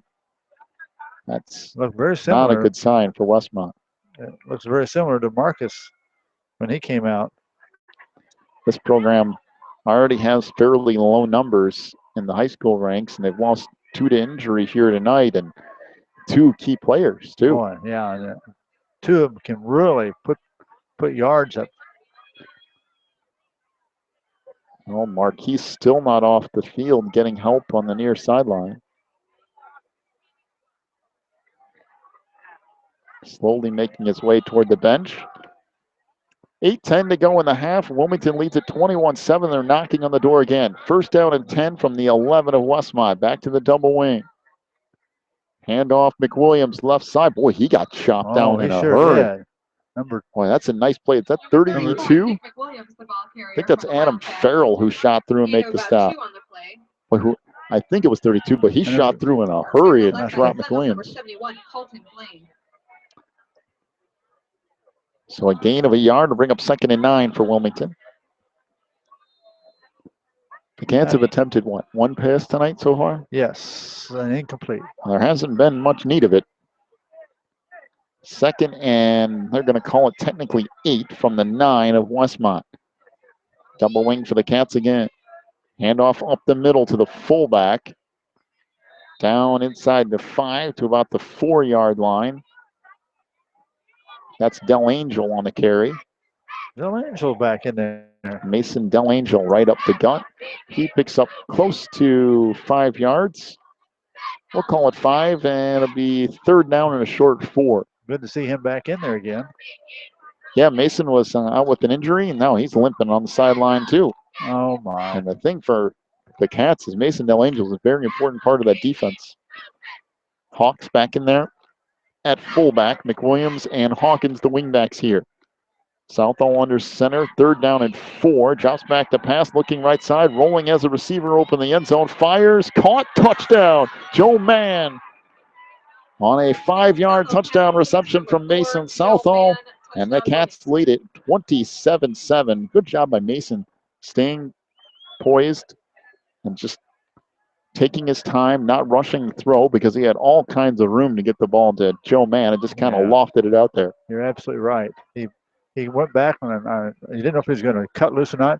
He just kind of leisurely rolled out to the right side, gave his pass receiver that extra time to go on over the corner and hit him right about 2 yards inside the out-of-bounds line. Kick here from Casillas is good. 6:40 to go in our opening half. 28-7 is the lead for Wilmington over Westmont. But the Sentinels have moved the football. They've just been their own worst enemy on turnovers. We'll see what Westmont can do after this. You're listening to Cats Football on the Christian Internet Sports Network. Quigley Technology Services is your local source for computer help. They have built numerous websites, including ours, here at the Christian Internet Sports Network.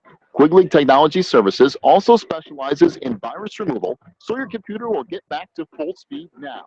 And you can trust them for first-class computer repair, including free local pickup and delivery, plus on-site service, including after hours. Contact Quigley Technology Services at 815-293-7844 or stop by at quigtech.com. That's QUIG tech.com.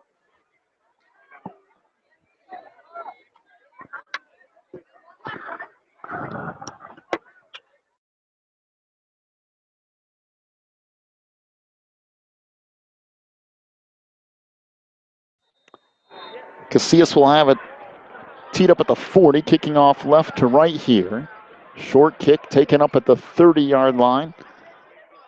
Up across the 35 and out of bounds goes Quentin Brown. Wildcats kick picked up by the Sentinels number 5, Quentin Brown. There's a flag 6:35 to go in the half. We got a flag down. It might be a late hit on Wilmington. Yeah, I think that's kind of a strange call because I think he jumped out of bounds, jumped back in bounds, and got hit. So a personal foul against Wilmington. So a 15-yard penalty. Boy, the Cats have racked up penalties tonight, too. Those 15-yarders have come on a relatively frequent basis. I think that's the third 15-yard penalty the Cats have had. Third 15 and 2 5s. So they got 55 over, yards of penalties so they're over far. 50 yards in penalties. We still have 6.5 minutes to go in the half. Not making coach happy, that's for sure. 1st and 10 for Westmont from their own 46. One receiver to the far side, trips to the near side. Out of the gun again is Kyle Doman. Takes the snap, pump fake on the near sideline, trying to keep it himself. Has room across midfield to the 40 of Wilmington, 35-30. And is finally shoved out of bounds on the far sideline, right at the 30-yard line. So a gain of 24 on the run from Kyle Doman. Boy, when he had that whole right side of the field open, he had a good eye, saw it open. He can move down the field. He's got about a 6'4" frame. And, man, those big old long strides were eating up the turf. I'm telling you, Westmont has moved the football tonight. Other than that interception and a fumble that both ended up in Wilmington hands, it's been a pretty good night offensively for the Sentinels. Trips receivers to the near side, one to the far. Keeping it again is Doman, and this time Wilmington ready. Derek Kirchner slams Doman to the ground after a loss of close to 4. Kirchner, Doman got the ball, and Kirchner got Doman. Just about the time he was ready to take his first step. So a loss of 4, bring up 2nd down at 14 for Westmont.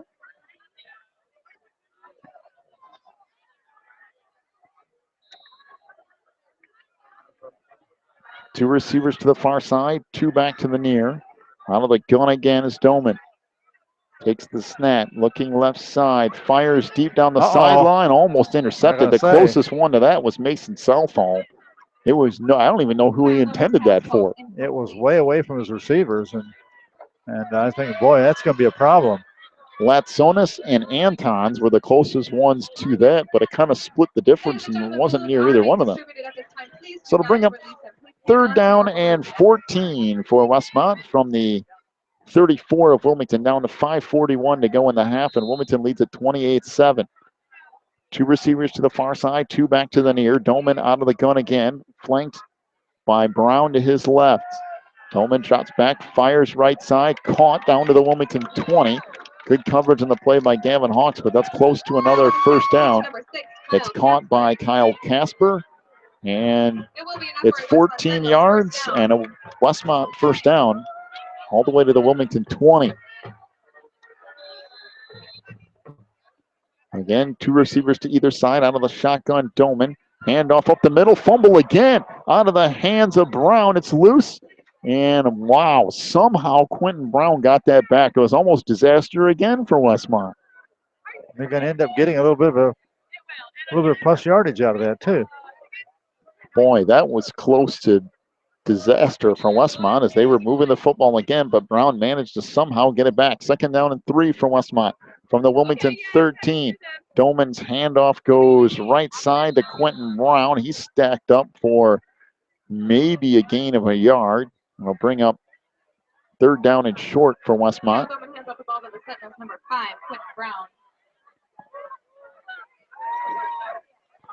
So essentially no gain. They'll bring up 3rd down and a long 2 for Westmont. 2 receivers to either side. Doman out of the gun again. Takes the snap, looks right side, fires. It's caught down to the Wilmington 8-yard line. And if I'm the coaching staff for Wilmington, I'm making those refs aware of the pick play going on out there, because Adam Farrell's making even no attempt to make it seem like it's accidental contact. He's just throwing a pick. And I don't know how many yards he got and who caught it. Pass near side incomplete from Doman. I think it was caught by Casper for a gain of about 5 yards or so that last time around. This 1st down pass here incomplete. 2nd down and goal from the Wilmington 8. Really, that's all they're doing on those short pass plays to the outside. They're just throwing a pick in the middle. So out of the gun, Doman drops back, fires over the middle. That's incomplete. And there's a flag, but again, the receiver created the contact. But that's not going to matter. Kyle Casper Well, that cutting ball over the was- middle and just ran into the defender on his own, and they called pass interference on Oh, Wilmington. that is crazy. First place, the ball was uncatchable. Second place, Well, you're he right. created the contact. The offensive guy created the contact, not the defensive guy. Well, the defender was standing in his way, and Kyle Casper just tried to run through him. We've got a timeout, I believe, to Westmont. And I'm telling you, they're just running the pick play over and over and over to the outside. That's why receivers are open. They're just taking the inside slot receiver, and they're just running a pick on the outside defender. And so far, it's been effective, but I think that's what Mason Southall might be talking to that official about. I know I would be. It'll be second down and goal for Westmont after this timeout. 4:19 to go to the half. Be sure to stick around for our Warden's Collision Center halftime show. We'll have your first half stats from tonight. We'll have scoring updates from around the area as well. But let's give credit to Westmont. They moved the football tonight and done it very effectively. You know, their offense hasn't been the problem except for turnovers. They can move the ball. They proved that over and over again. The question, of course, is that can they keep from turning the ball over?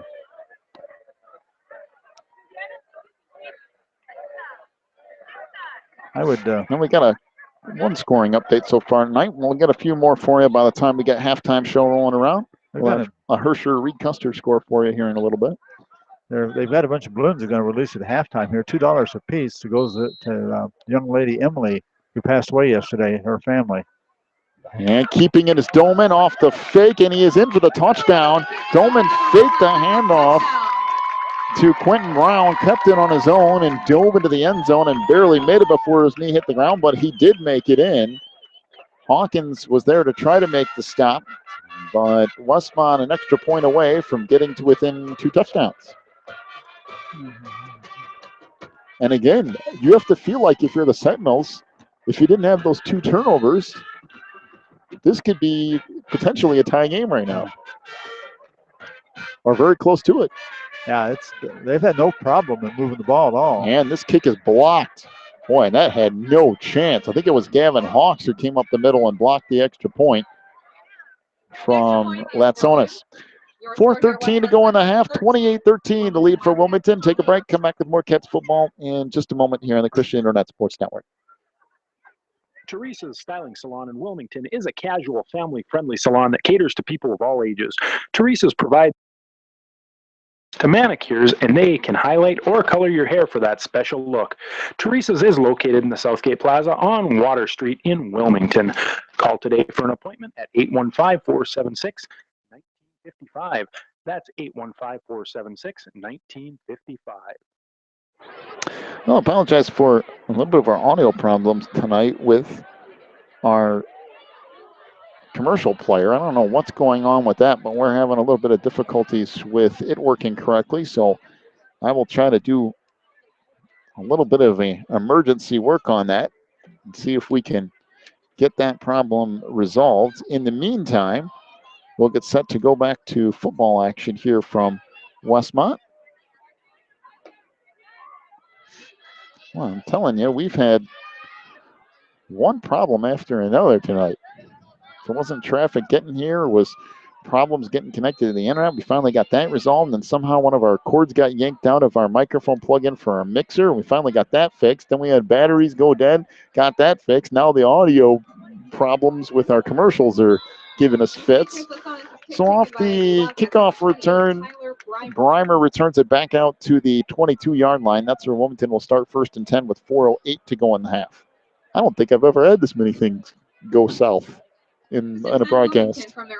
No, I don't think we've ever had anything like this. It's like we're having a major epidemic of challenges going on around here. I'm not sure what's going on. If need becomes itself, we'll just have to do some live name mentions of some of our sponsors tonight until I can get that problem resolved. I'm not really sure why we're having those audio problems, but we are. I don't know. Double wing for the Cats from their own 22. Southall under center here.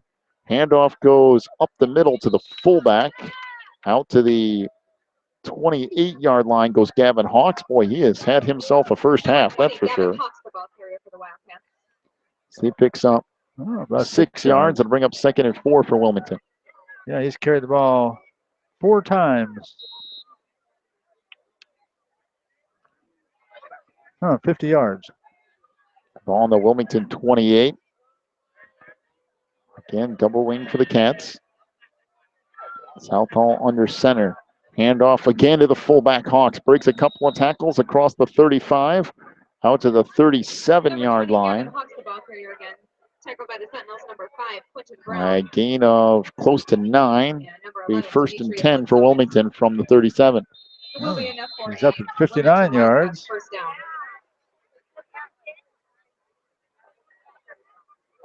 And Hawks has 114 yards. And McWilliams not too far behind. Again, double wing for the Cats. Handoff up the middle, again to the fullback. Across the 40, out near the 44-yard line. So Wilmington just is continually going with that fullback dive. As Gavin Hawks right up the gut, picks up another 7 yards. That'll bring up 2nd down and 3. Boy, he's made a living at that dive up the middle. Well, I guess if you're the Cats, keep doing it until they can stop it. 66 yards now he's at. 2nd down and a short 3 for Wilmington from their own 44-yard line. Again, double wing here. Southall dropping back to pass. Fires deep down the far sideline. This pass is extremely underthrown. Zlomi comes back and breaks it up. And I mean, that pass was nowhere near where it needed to be. No, I thought that was going to look like that was going to be intercepted. And Zlomi did a nice job of coming back for the ball, knocking it free. Or there would have been an interception. It seemed like Mason just didn't set and throw the ball. No, he just kind of off his back foot, just threw it up in the air, and that was. And he threw it more up than out. And so it kind of went up and died. It's a good thing that Zlomi turned into a defender and came back and broke up the play, or that could have been problems. 3rd down and a short 3 for the Cats, 2:24 to go in the half. Wilmington leads at 28-13.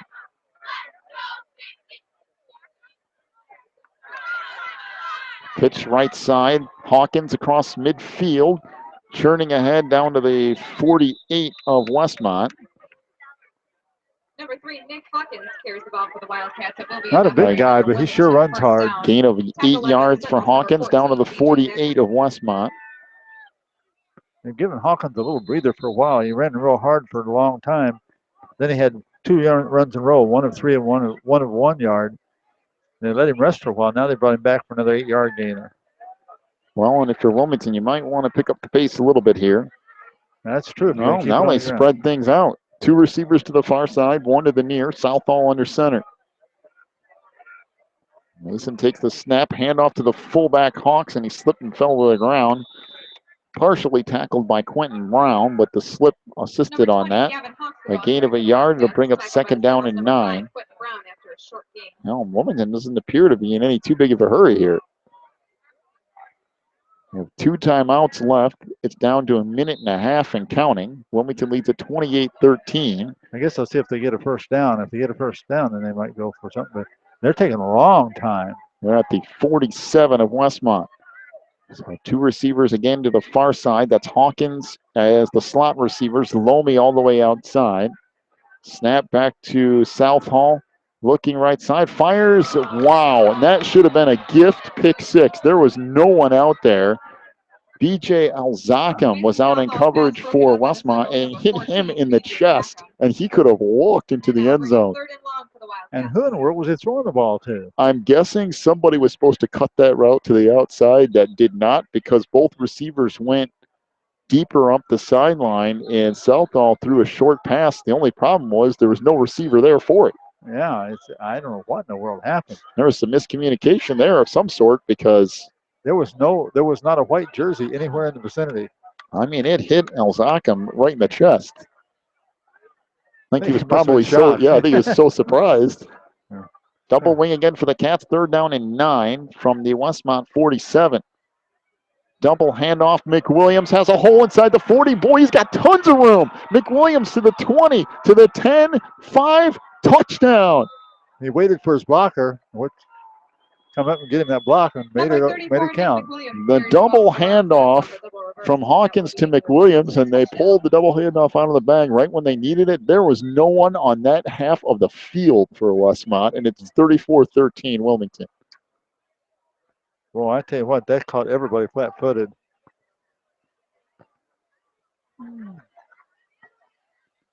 .56 seconds to go in the half. Wilmington trying to tack on an extra point here, but Westmont has moved the football. Oh yes, And they've scored some points tonight. Been frustrating to Wilmington not being able to stop them. The kick from Casillas is good. The Cats lead at 35-13 with 56 seconds to go in the half. Be sure to stick around for our halftime show brought to you by Warren's Collision Center. Well, we're going to try this about going to a commercial break. Folks, I have no idea if this is going to work, and I'm just going to be honest with you. So if it goes south, I'll come back here in a second. Boy, here we I go. don't think I've had this many problems in a night, and I don't know how long. All right, we'll take a break. We'll be back. If this thing goes south, I'll join you in just a second here on the Christian Internet Sports Network. Church is the perfect place if you are looking for a church. Sunday school at 9:45, morning worship at 11, and Wednesday night prayer meetings at 7. Valen Acres Bible Church is located at 26009 Willow Lane in Wilmington, Illinois. And for more information, call 815-476-7818. That's 815-476-7818. Well, that didn't exactly go smoothly. No, it didn't. I figured out I could yank the cord in one direction and get it pretty much to work. So maybe we can just baby this thing through the rest of tonight and try to fix that before our next game next week, next Friday night. 7:15, Wilmington Wildcats Weekly kicks off here on the Christian Internet Sports Network. Casillas with a line drive kick to the up man, hits him in the face mask at the 20, and out to the 27 goes Demetrios Latsonis.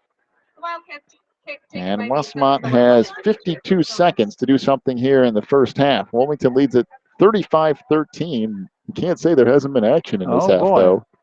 We have been blessed with action. Westmont has had the injury bug come up and bite them. Marcus Mott Larson caught a touchdown pass on the first drive of the game tonight, and he's been out with an injury since then. Marquise Thomas hurt his leg in the first quarter tonight. He's been out. Handoff goes up the middle to Quentin Brown. That's snowed under for no gain. Matter of fact, might have lost 3 or 4 yards. Number 5, Quentin Brown. He's going to lose, almost 4. And I don't think Westmont is any too big of a hurry to run too many plays. I wouldn't be in any hurry at all if I were them. I'd go into halftime and regroup. Down to 30 seconds to go in the half. They scored 13 points in this game, but they're down by 22. 2 receivers to either side, down to 20 seconds. Dolman out of the gun, fires right side, in and out of the hands of Kyle Casper at the 30. So it'll bring up 3rd down and 13. Well, if you're Wilmington, if they run the ball here, do you call timeout and make them punt it? Oh, why not? Well, yeah, you could. I mean, who knows? Maybe they hike it over the punter's head. Maybe it gets blocked. Maybe it gets shanked out of bounds and you get a shot at the end zone. You never know. And if I'm Westmont, I am running the ball, maybe a sweep or something, running a lot of time off our clock. So yeah, you don't want Wilmington to get it back, that's for sure. 2 receivers to the far side, 2 to the near again. Dolman out of the gun. And he'll keep it and lose another big chunk of yards. And all the way back inside the 20, down near the 17-yard line, and the Cats are just going to let this clock run out. That's a loss of about 10 yards. And the clock goes to zeros. 35-13, the lead for Wilmington at the half.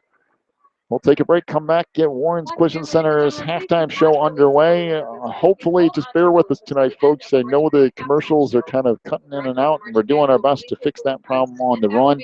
But it's just going to be that way for a little while tonight. We'll have to fix it for next week. Hopefully, I can get it fixed at some point here tonight.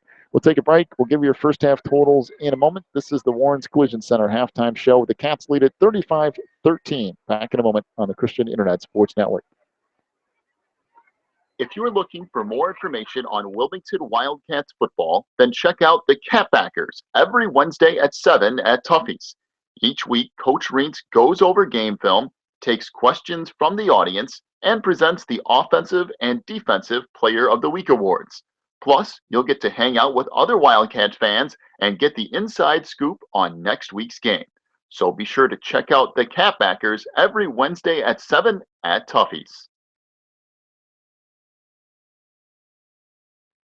If you need something done around your house, chances are Beth's Busy Bees can get it done. They specialize in residential and commercial cleaning, but they can also do lawn care, small home remodeling and repair jobs, and even things like caregiving. Beth's Busy Bees is a small family-owned business, and they will treat you right every time. Call 815-685-9111 for Beth's Busy Bees today. Warren's Collision Center is your hometown body shop specializing in top-of-the-line customer service. Warren's accepts all insurance companies, and they offer free estimates, certified technicians, and a lifetime written warranty. Plus, Warren's will set you up with a rental car while your vehicle is in the shop. So the next time you need work done on your vehicle, call my good friend Warren at 815-458-3300 or stop by Warren's Collision Center at 242 North Front Street in Braidwood. You can also check them out online at warrenscollision.com. Warren's Collision Center, where they care beyond the repair. Breezer Construction Company is a proud supporter of Wilmington Wildcats football on the Christian Internet Sports Network.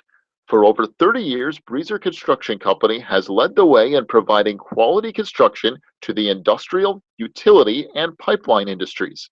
For more information on Breezer Construction Company, go to breezerconstruction.com. That's breezerconstruction.com or call 815-521-0900.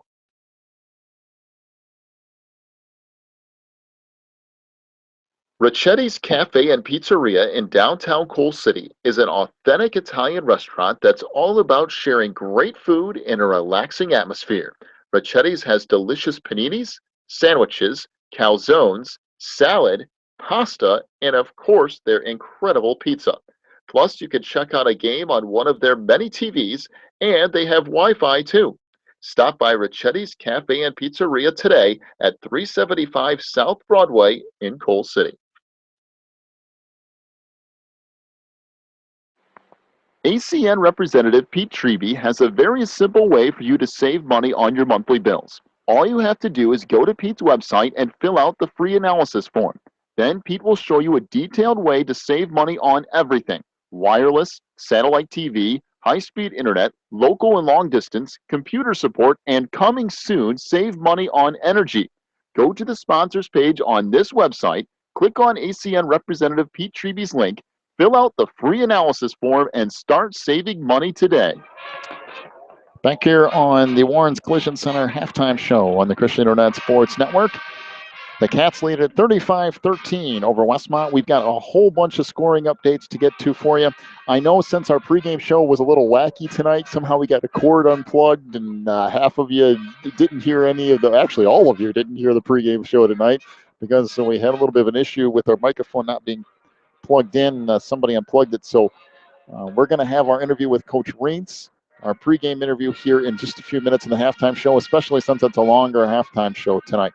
But first things first, your first half scoring totals. First of all, for the visiting Wilmington Wildcats, rushing the football tonight, Mason Southall, 1 rushing attempt for 1 yard. Nick Hawkins, 10 rushing attempts for 122 yards and 2 touchdowns in that first half. Gavin Hawks, 67 yards on 7 carries tonight. Nick McWilliams ran the ball 8 times for 104 yards and a touchdown so far tonight. Mason Delangel, 1 carry for 5 yards. The Cats on the ground in the first half, 27 rushes, 296 yards, and 3 touchdowns. Through the air, Mason Southall is 1 of 4 for 5 yards. That was a touchdown pass to Joe Mann, and that was it. Mason actually very lucky that he didn't have one interception, I should say, toward the end of the first half. It probably should have been an interception. The Cats with 301 yards of total offense in the first half. For Westmont tonight, they've managed to move the football. They really have. Kyle Doman, 9 rushing attempts for 4 yards and a touchdown. Quentin Brown, 8 rushing attempts for 57 yards in the first half. Westmont, 17 rushing attempts, 61 yards, and a touchdown in our first half of play. Westmont through the air. Kyle Doman is 9 of 20 for 95 yards, a touchdown, and an interception. Quentin Brown, 1 reception for 4 yards. Marquise Thomas has 1 reception for 5 yards. He's been out with an injury since about the middle of the first quarter. Kyle Casper, 2 receptions for 19 yards. Marcus Mott Larson has 1 reception for 10 yards and a touchdown, but he was injured on that play, so he hasn't been back in.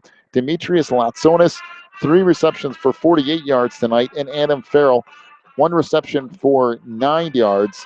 Westmont, 95 yards in the ground, 95 yards through the air, 61 yards on the ground, 156 yards of total offense for the Sentinels. The problem is they've turned the ball over a couple of times on an interception and a fumble, and that stalled a couple of drives that they were on the move, and Wilmington capitalized, and that would be why the Cats have a 35-13 lead at halftime. But I will say this, Westmont has 156 yards of offense in the first half, and for Wilmington opponents, that's been about what most teams have gotten in a game against the Wildcats, so Westmont has managed to move the football. Yeah, I'm sure this first half for Coach Rentz is, defensive-wise, hasn't been one of his better halves, and he's wondering what he can do to stop this running game. I noticed when you get Brown, he was racking up big yards for the first 3 or 4 carries. After that, it's 0, 1, 0, -4. Yeah, it's tailed off, and the Cats have also done a nice job of getting pressure on the quarterback, so the deep passes are now taken away. They're willing to give up the short passes and just make the tackles and kind of do what the Bears have done for years. Give up the short stuff, take away the big stuff, and live on turnovers. And so far, it's working. Well, in that last touchdown that the Wildcats gave up, they gave it up because they again got a 15-yard penalty at the time they didn't need a penalty boy, and it set them up for the touchdown. And you can't do those kind of mistakes. We're fortunate tonight they're able to score in this team. If they get some later in the year, though, that's not going to be good. All right, a couple more things to come your way during the halftime show brought to you by Warren's Collision Center. We will have scoring updates from around the area. We got a bunch of scores to get to, folks, so stick around if you want all of those scoring updates. We'll get to that here in a minute or two, and then in a few minutes, we'll revisit our pregame interview with Coach Raines. That whole pregame thing, I don't know what happened there. We had all kinds of issues at our pregame tonight. Luckily, it was an early game, so we managed to get things figured out before we actually went on the air with opening kickoff tonight. We do apologize for that, but hopefully everything's been kind of tweaked a little bit here tonight. We won't have too many more huge issues. We'll get everything back to normal again next week. About 15 minutes or so before the start of our second half, we'll take a break, come back, we'll get to a whole bunch of scoring updates for you. Back in just a moment. You're listening to the Warren's Collision Center halftime show. Cats lead at 35-13 over Westmont. We're back in just a moment. Quigley Technology Services is your local source for computer help. They have built numerous websites, including ours here at the Christian Internet Sports Network. Quigley Technology Services also specializes in virus removal, so your computer will get back to full speed now. And you can trust them for first-class computer repair, including free local pickup and delivery, plus on-site service, including after hours. Contact Quigley Technology Services at 815-293-7844 or stop by at quigtech.com. That's QUIG tech.com.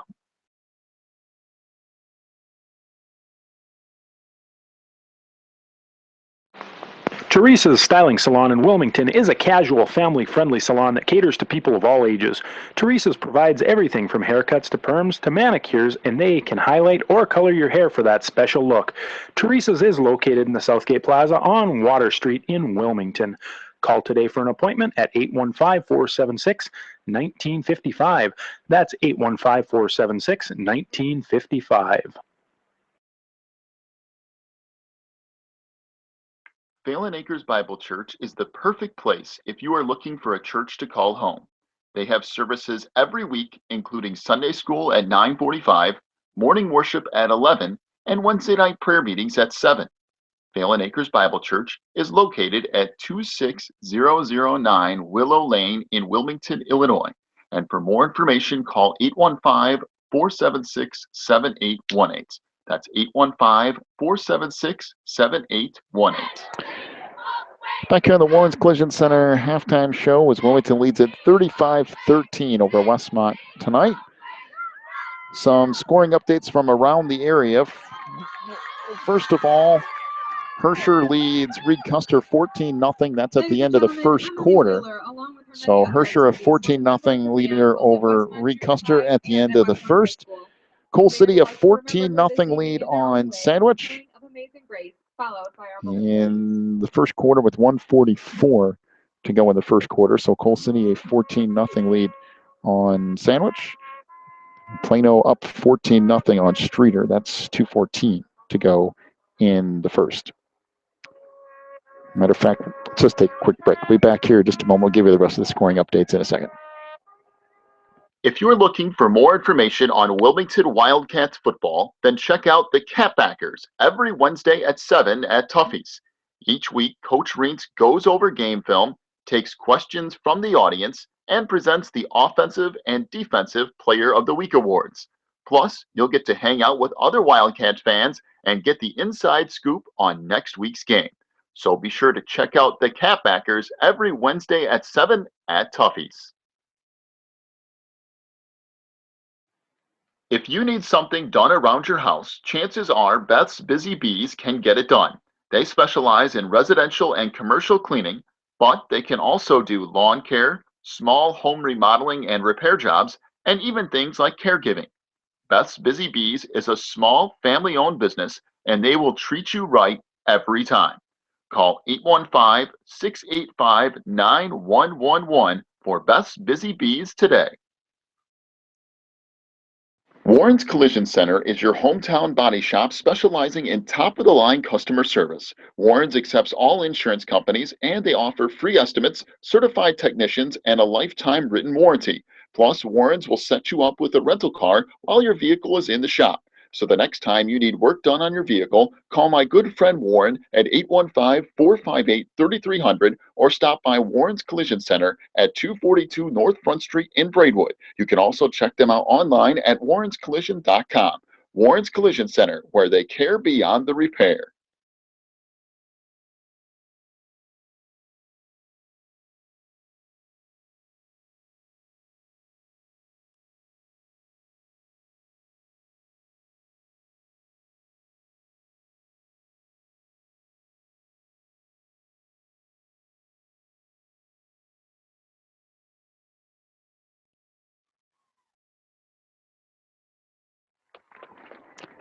Back in the Warrens Collision Center halftime show. Apologize for that, ladies and gentlemen. They were doing something very special here tonight.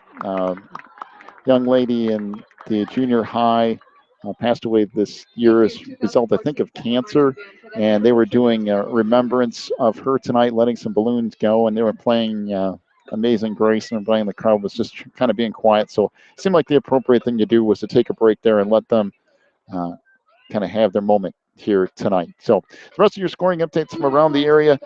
Plano a 14-0 lead on Streeter with 2:14 to go in the first. Mantino up 6-0 on Piatone in the first, and Lyle and Seneca tied at 7 with 8 minutes left in the first. So again, Herscher a 14-0 lead on Reed Custer at the end of the first quarter. Coal City 14-0 over Sandwich with 1:44 to go in the first.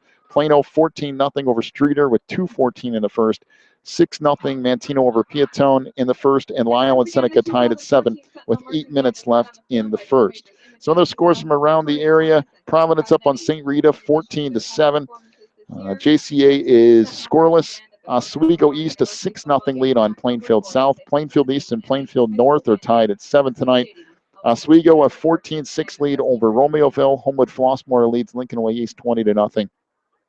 And Lincoln Way West is trailing 21-0 also in the first half. So that's your scoring updates from around the area.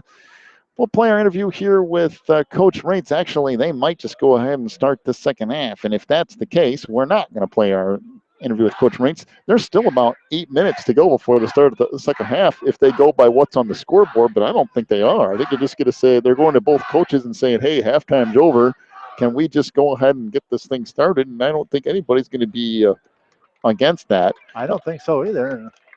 I wouldn't be at all surprised. Maybe we will get an early start to the second half. Again, tonight they're honoring a young girl named Emily here at Westmont who passed away as a result of a long battle with cancer, and the whole thing tonight was to never give up, and they're having a special halftime ceremony and letting go some balloons, and the band was playing Amazing Grace, and I think she passed away yesterday, and I think it was one day before her 16th birthday. Well, and it's it's just that's never an easy time, and you never really quite know what to say with that. But that's a good message to give to everybody around here. You never give up. We're getting ready to start our second half of play. I believe they're just going to put up a couple of minutes to get both teams some warm-up time here, and then we'll get your second half underway. The Cats lead at 35-13 as we get set for the second half here tonight. Be sure to join us next week, by the way. The Cats will be back at home. Imagine that. 7:30 will be different, won't it? supposedly the kickoff time, although it never is. Wilmington Wildcats Weekly will get underway at 7:15 next week, brought to you by Breezer Construction Company. And then we'll get things going next week. Boy, hard to believe this is week 5 already in the season. Week 5. We're already past the halfway point. Well, both teams will be back on the field to warm up here. We'll have the second half kickoff in just a moment. The Cats lead at 35-13. One more break. We'll come back. Second half action comes your way next. You've been listening to the Warren's Collision Center halftime show. We're back in just a moment on the Christian Internet Sports Network. Breezer Construction Company is a proud supporter of Wilmington Wildcats football on the Christian Internet Sports Network. For over 30 years, Breezer Construction Company has led the way in providing quality construction to the industrial, utility, and pipeline industries. For more information on Breezer Construction Company, go to breezerconstruction.com. That's breezerconstruction.com or call 815-521-0900. Ricchetti's Cafe and Pizzeria in downtown Coal City is an authentic Italian restaurant that's all about sharing great food in a relaxing atmosphere. Ricchetti's has delicious paninis, sandwiches, calzones, salad, pasta, and of course their incredible pizza. Plus, you can check out a game on one of their many TVs, and they have Wi-Fi too. Stop by Ricchetti's Cafe and Pizzeria today at 375 South Broadway in Coal City. ACN representative Pete Treby has a very simple way for you to save money on your monthly bills. All you have to do is go to Pete's website and fill out the free analysis form. Then Pete will show you a detailed way to save money on everything: wireless, satellite TV, high-speed internet, local and long distance, computer support, and coming soon, save money on energy. Go to the sponsors page on this website, click on ACN representative Pete Treby's link, fill out the free analysis form, and start saving money today. 35-13 is the lead for Wilmington over Westmont, getting set to start our second half action here. Boy, it's been an interesting night. We've had our yearly trip to Uncle Bub's Barbecue, about 2.5 miles from the stadium here tonight. Had a nice dinner over at Uncle Bub's, despite having to fight traffic to get there. We had to wolf down our dinner pretty fast in order to get over here for tonight's game. We've had a myriad of difficulties tonight, but we're still managing to kind of push through it all and bring you Wilmington Wildcats football here on the road at Westmont. Well, the Sentinels have done a nice job in the first half. They've gotten almost 160 yards of offense, which is way more than anybody else has gotten in a half against Wilmington this year. I can promise you that. And the problem for Westmont has been they've turned the ball over, and they've turned the ball over on 2 separate occasions that both have resulted in Wilmington points. And when that happens, well, then it just becomes tough sledding. You can't give up 3 points to the Wildcats. No, and that's something the Wildcats, they've had 2 chances to get turnovers and take points, put them on the board, and they've done them both times. Both times the Sentinels, on the other hand, had a chance to get an easy interception for 6 points, end up dropping the ball. So you don't want to give up those to Wilmington, and you want to take those points away if you're Sentinels. And so far tonight they've done neither one of those. but their running game and their passing game, running game of Brown and passing game has produced good yardage. Pretty exciting team to watch. Well, the problem for Westmont is they got to go on defense first here in the second half. And for the Sentinels, Marcus Mott Larson caught a 10-yard touchdown pass in the first drive of the game. The Sentinels went right down the field in about 2 minutes. He caught a touchdown pass, got injured on that play. He's been on the sidelines ever since. Not too long after that, Marquise Thomas went down with an injury making a tackle on the far sideline. He's been out with a leg injury for the rest of the first half. They're both sitting right here on the bench. And it looks like Kyle Doman is getting stretched out on the near side. I don't know if he's cramping up or if that's just a regular habit here before the second half. But kick comes down to, I believe that's Breimer from the 10 for Wilmington. He's got a hole across the 30, breaks across to midfield. Breimer to the 40, down to the 35 before he's finally tackled. Wow, what a return on the play by Tyler Breimer. All the way down to the 34-yard line of Westmont. And as we begin our second half, we'd like to announce the winner of our Boy, that's a great return from Tyler Breimer. He got a little seam in there, and he turned it on. Again, you saw the speed the Sentinels have. They were able to cut out now wide. Well, there's a penalty flag at the 44-yard line of Westmont. Personal foul. Oh, there's a surprise. Another one. But it's still very good field position for Wilmington. It's 1st and 10 from the Westmont 48-yard line. So no matter how you look at it, Breimer with a nice return sets up Wilmington with a short field. That's another 15-yard penalty on the Cats. Man alive. I think I've forgotten one or two penalties, but that's 4 15-yarders. They're going to close in on 100 before too long here. Double wing for the Cats, 1st and 10 from the Westmont 48. They lead at 35-13, just underway here in the second half. Handoff Hawkins inside the 45, down to the 40.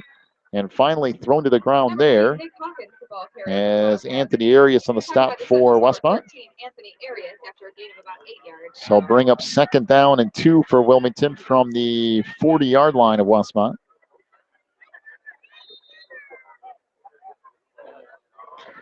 Cats lead at 35-13 and gain 8 yards on 1st down. That made Hawkins so far for the night 130 yards. Wow. Double wing again for the Cats. McWilliams and Hawkins at wingbacks. Handoff McWilliams inside the 35, down to the 30, and spins ahead to the 29 of Westmont. That will be a 1st down by a gain of 11 for Nick. 1st and 10 Cats from the 29 of Westmont.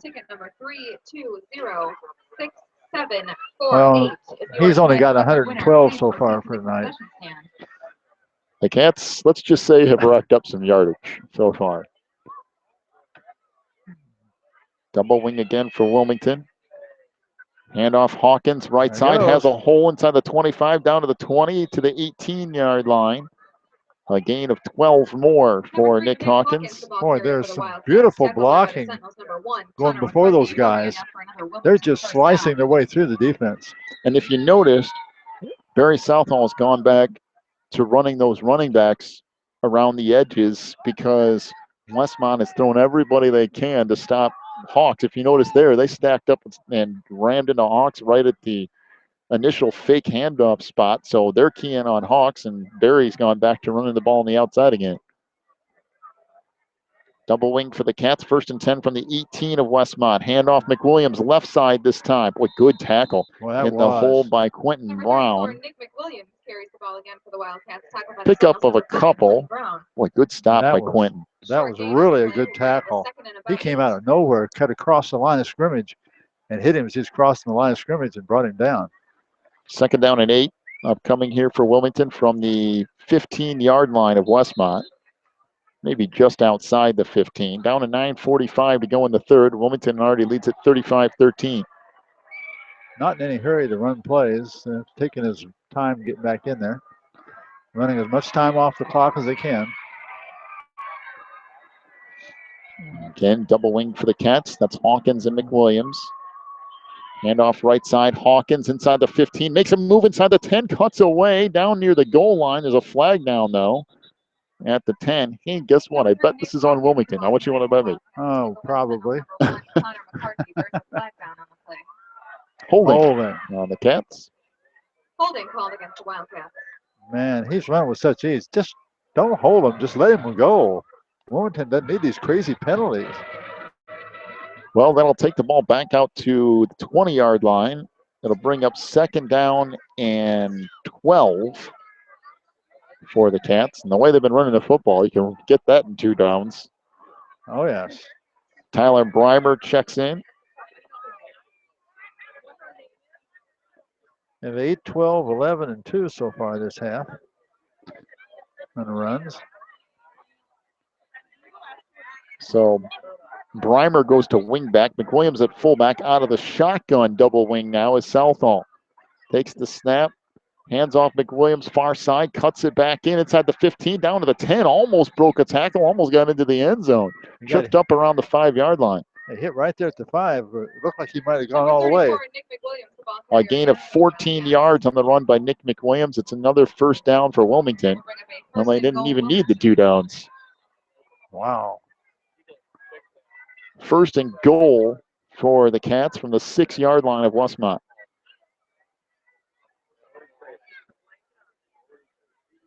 So Wilmington knocking on the door again.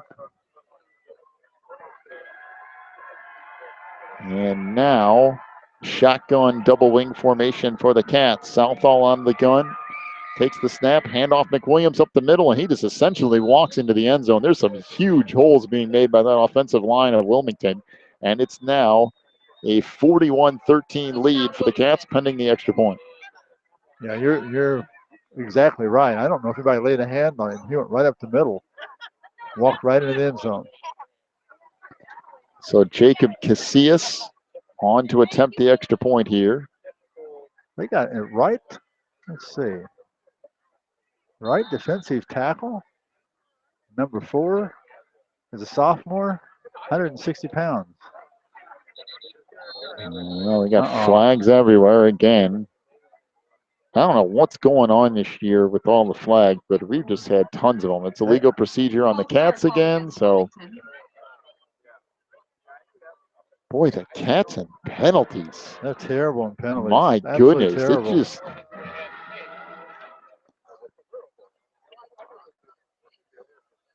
They got to be closing in on, what, 90 yards in penalties? Got to be pretty close to it. Oh.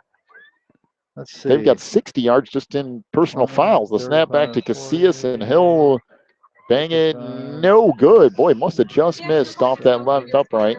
So it'll stay 41-13, the lead for Wilmington. They got 85 yards in penalties so far. If I did, I probably missed some of them. There's still 8:18 to go in the 3rd. We'll take a break. Back with more Cats football in just a moment on the Christian Internet Sports Network. Quigley Technology Services is your local source for computer help. They have built numerous websites, including ours, here at the Christian Internet Sports Network. Quigley Technology Services also specializes in virus removal, so your computer will get back to full speed now. And you can trust them for first-class computer repair, including free local pickup and delivery, plus on-site service, including after hours. Contact Quigley Technology Services at 815-293-7844 or stop by at quigtech.com. That's QUIG tech.com. 41-13 is the lead for Wilmington. 8:18 to go in the 3rd. Casillas will kick off left to right here. Approaches and just kicks it off deep this time. Taken far side by B.J. Elzachem. Trying to push it up the far sideline. Gets across the 30. And I believe it's right at the 30. So Westmont will start there 1st and 10.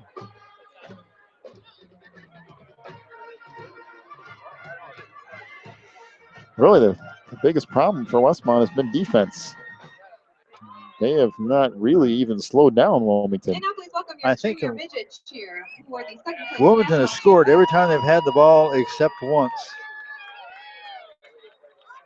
And it really hasn't been very difficult. No, Not really. Two receivers to the near side, two to the far. Doman out of the gun, fires far side. That's caught.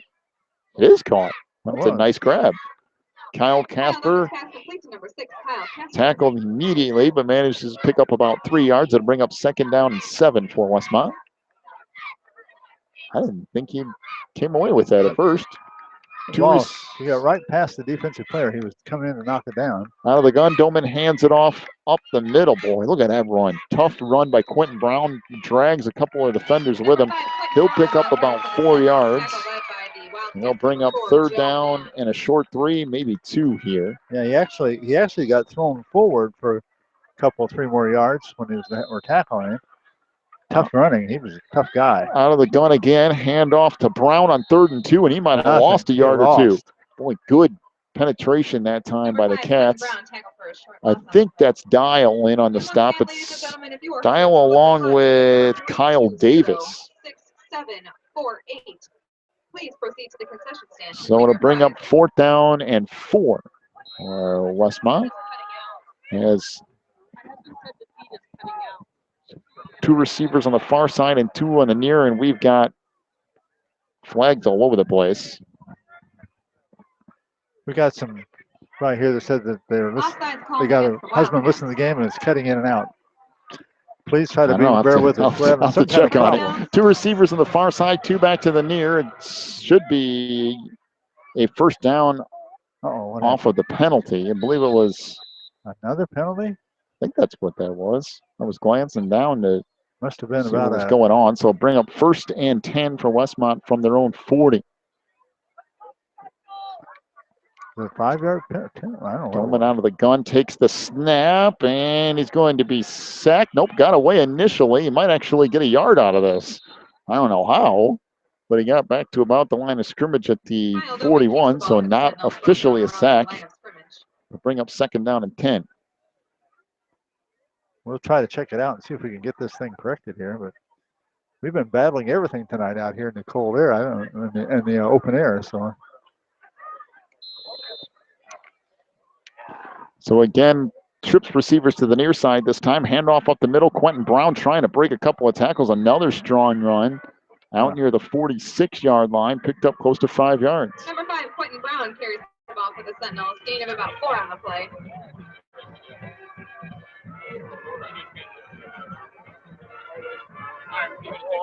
He's a tough runner. He was really at first part of the game. He had 12, 16, 0, 32 for his first 4 carries. Life's been a little harder lately, but he's fighting for every yard he can get. So this goes nowhere. A loss of maybe 5 on the keeper from Kyle Doman. This is going to go all the way back out near the original line of scrimmage. So it's a loss of 5, maybe 6, and it'll bring up 4th and long. He faked a handoff to Brown coming across in front of him, and the hope they would go after him, having run Brown a couple times in a row, but the defense didn't go for it. The Wildcats hit him hard and took him down, 3 of them. We're down to almost 5 minutes left in the 3rd quarter. The Wildcats leading 41-13. Here's a kick. Nice one. Good high kick. Yes. Will be blown dead. Going to have a... Let me guess, a penalty flag. Offsides on Wilmington. Oh, good grief. What in the world? This is just getting That's ridiculous. Almost laughable at this point. Over 100 yards or really close to 100 yards in penalties. I don't know what that one they got the first down was. It was a 5 or 10 yarder. Must have been almost a 10-yarder to get a first down out of it. I'm working on an answer to our cutting in and out problem. So all right, we'll see if I can come up with something with that. I'm sending a couple of texts to make sure a few people will check it and let me know if there's some sort of issue going on. We'll see if we can find out here shortly. Trips receivers to the near side, 2 to the far. Doman again out of almost deep shotgun. We'll see if he punts it here. He does. Quick kick. Bounces at the 20. Wow, what a kick. This is going to go all the way out of bounds inside the 10. Oh, that's a nice kick by Doman. Goes out of bounds at the 7. That's where Wilmington will take over 1st and 10 with 4:23 to go in the 3rd. Wilmington leads at 41-13. Back in just a moment on the Christian Internet Sports Network. Teresa's Styling Salon in Wilmington is a casual, family-friendly salon that caters to people of all ages. Teresa's provides everything from haircuts to perms to manicures, and they can highlight or color your hair for that special look. Teresa's is located in the Southgate Plaza on Water Street in Wilmington. Call today for an appointment at 815-476-1955. That's 815-476-1955.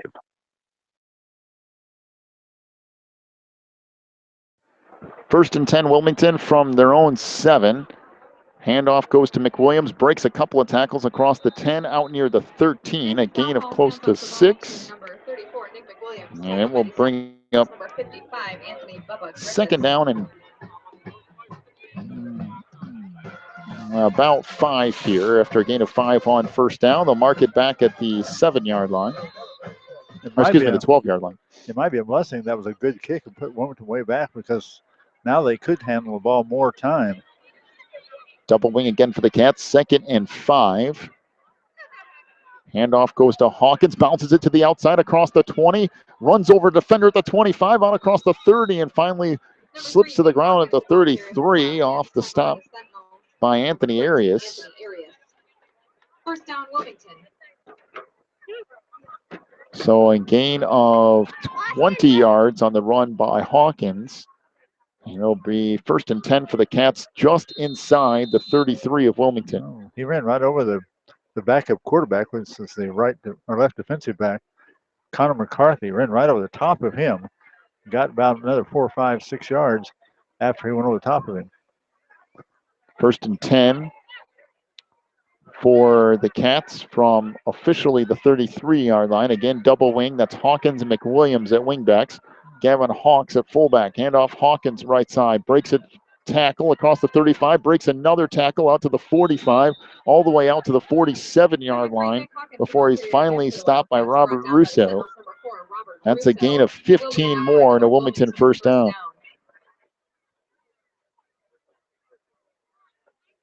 Boy, the Cats are just was that Hawkins that time? Getting yards in a hurry. Yeah, that's Hawkins for 15 yards. Boy, and I was watching that one tackle. He came through there and thought he had him. What was he? 55. Anthony Griffin's 270-pounder hit him, went down, and he just bounced off him, kept right on trucking. Handoff to the fullback up the middle. That's Hawks for a gain of about 3 or so. I think from the response that I've gotten on if the feed's breaking out or not, for the most part, I've heard that it seems okay. So okay, we should be all right. A lot of times when the feed drops out or when you have problems, it's a lot of times with buffering, especially if you're on a cell phone. Yeah. If you're trying to listen on a cell phone or a tablet and you're not on like real strong Wi-Fi, sometimes it'll buffer. If you're on a Wi-Fi signal or something, it should be all right. If you're listening on a cell phone, it might buffer a few times. Just because of trying to pick up the feed. That's really the only thing I can think of. So double wing, boy, that's definitely early movement for the Cats. Add that to the penalty list. That'll bring up second down and 13 off the false start. And boy, this is just getting. Well, that's at least 100. That's almost out of control now for Wilmington. 100 yards in penalties now. I mean, sure, this game tonight, it's not going to be the difference in anything. They're making way too many mistakes. Definitely can't do that when you're facing much tougher opponents, and you're going to get one in Herscher, and you're going to get another one at the end of the year in Mantino. And you do it in those games, you could have some problems. Second down and 13 for the Cats from their own 45. Handoff up the middle. Hawks, big hole, breaks the tackle at the 45, and he could be gone to the 30, to the 20, to the 10. Touchdown, Wilmington. Gavin Hawks goes 55 yards for the Wilmington touchdown. He broke a tackle at the 45 of Westmont, and then after that, nothing doing. He was off to the races. Guess what? He has 125 yards tonight. 47-13 is the lead for Wilmington. 126 to go now in the third, and on to attempt the extra point is Jordan Saar. So he'll get a shot at an extra point tonight, as the Cats have let Casillas kick quite a few times, try to get Saar some practice. Snap is down. The kick by wow. Saar is a booming kick. I mean, that thing, wow. 48-13. The lead for Wilmington with 1:26 to go in the third. He was out last week with an injury. We'll take a break. Back with more Wildcats football here in just a moment. Phelan Acres Bible Church is the perfect place if you are looking for a church to call home. They have services every week, including Sunday school at 9:45, morning worship at 11, and Wednesday night prayer meetings at 7. Phelan Acres Bible Church is located at 26009 Willow Lane in Wilmington, Illinois.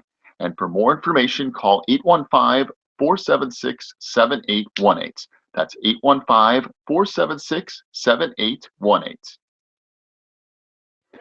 1:26 to go in the third. 48-13 is the lead for Wilmington over Westmont. Casillas has it teed up at the 40, kicking off left to right here tonight. And we got a few more scoring updates to pass your way here. Just a minute as well. We'll wait till after the kick. Casillas kicks this one all the way back down to the 12-yard line. Taken there by Latsonis, trying to go far side across the 20 and out near the 30-yard line. And that's where Westmont will start first and 10. So some scoring updates around the area. And what's a little bit of a surprise to me, Plano is leading Streeter 21-0 in the second quarter. I thought Streeter would put up a little bit more of a fight than that, but Plano up 21-0 in the second. Coal City a 28-0 lead on Sandwich at the half. So that Sandwich spread offense not doing good. Has not gone so well this year. Herscher a 28-0 lead on Reed Custer in the second. So Herscher has put some games together this year. Mantino a 14-7 lead on Piatone in the second. Oh, by the way, that Plano score now 28-0 over Streeter at the half. 28? I would never figure that, would you? No. Out of the gun again is Doman, fires near side. That's in and out of the hands of Latsonis. Incomplete. Bring up second and 10 for Westmont.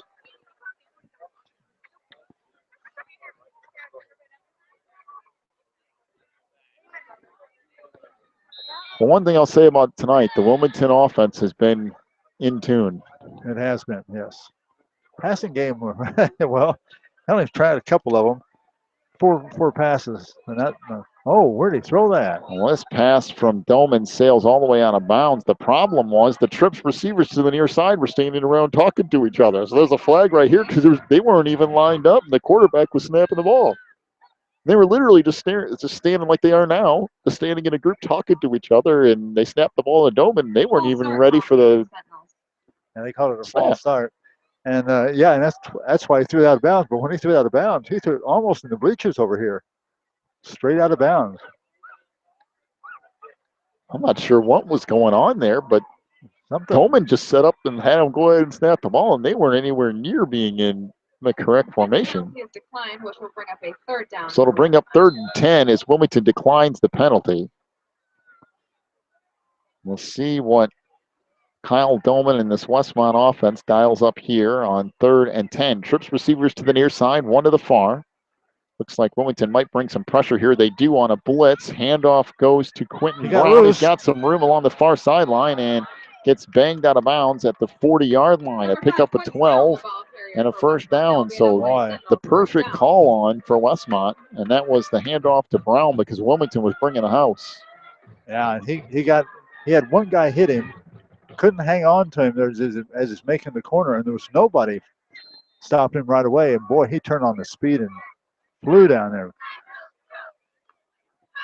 48-13 is the lead for Wilmington. 1 minute to go in the third. Trips receivers to the near side, one to the far. Westmont again out of the shotgun. Snap back to Doman from the 40-yard line of Westmont. Handoff goes to Brown, and he gets wrapped up and thrown for no gain. Again, that's Kyle Davis, the 5'11", 208-pound senior on the stop. As he got no gain. Bring up 2nd down and 10.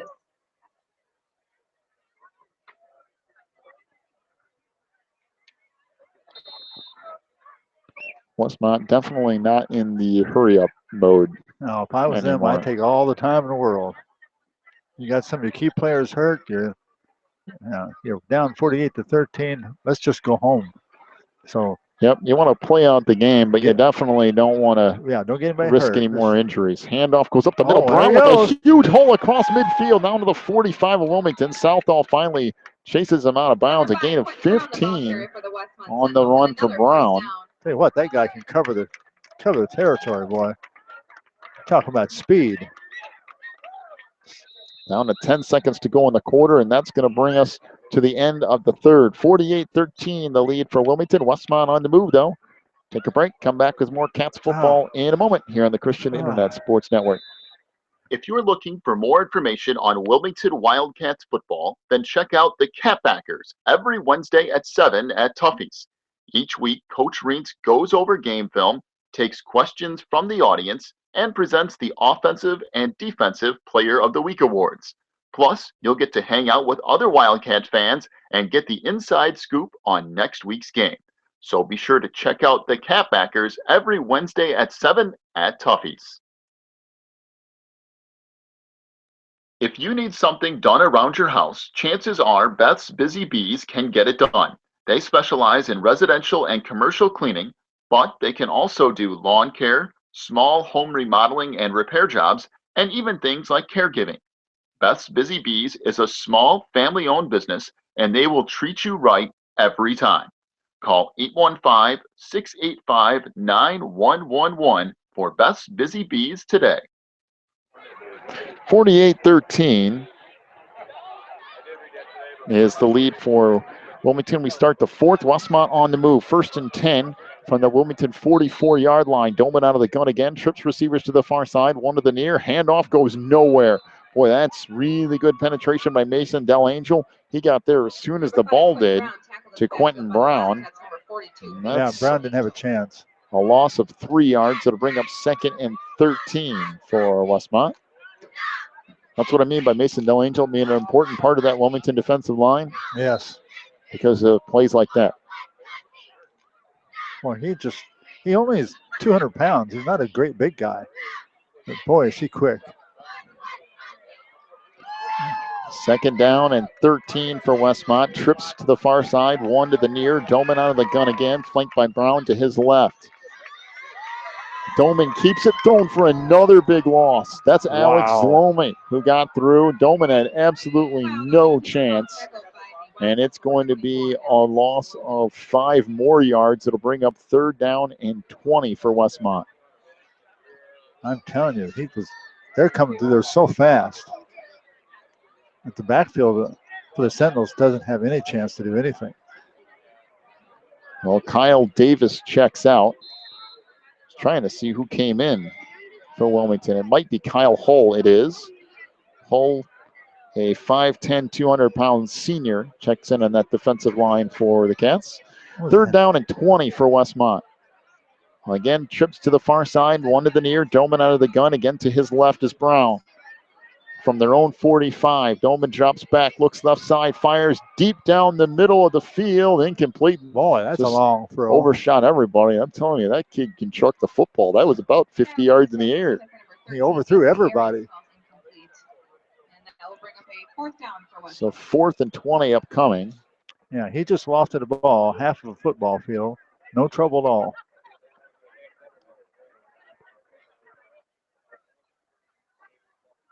Fourth down, 21. You kick or go for it?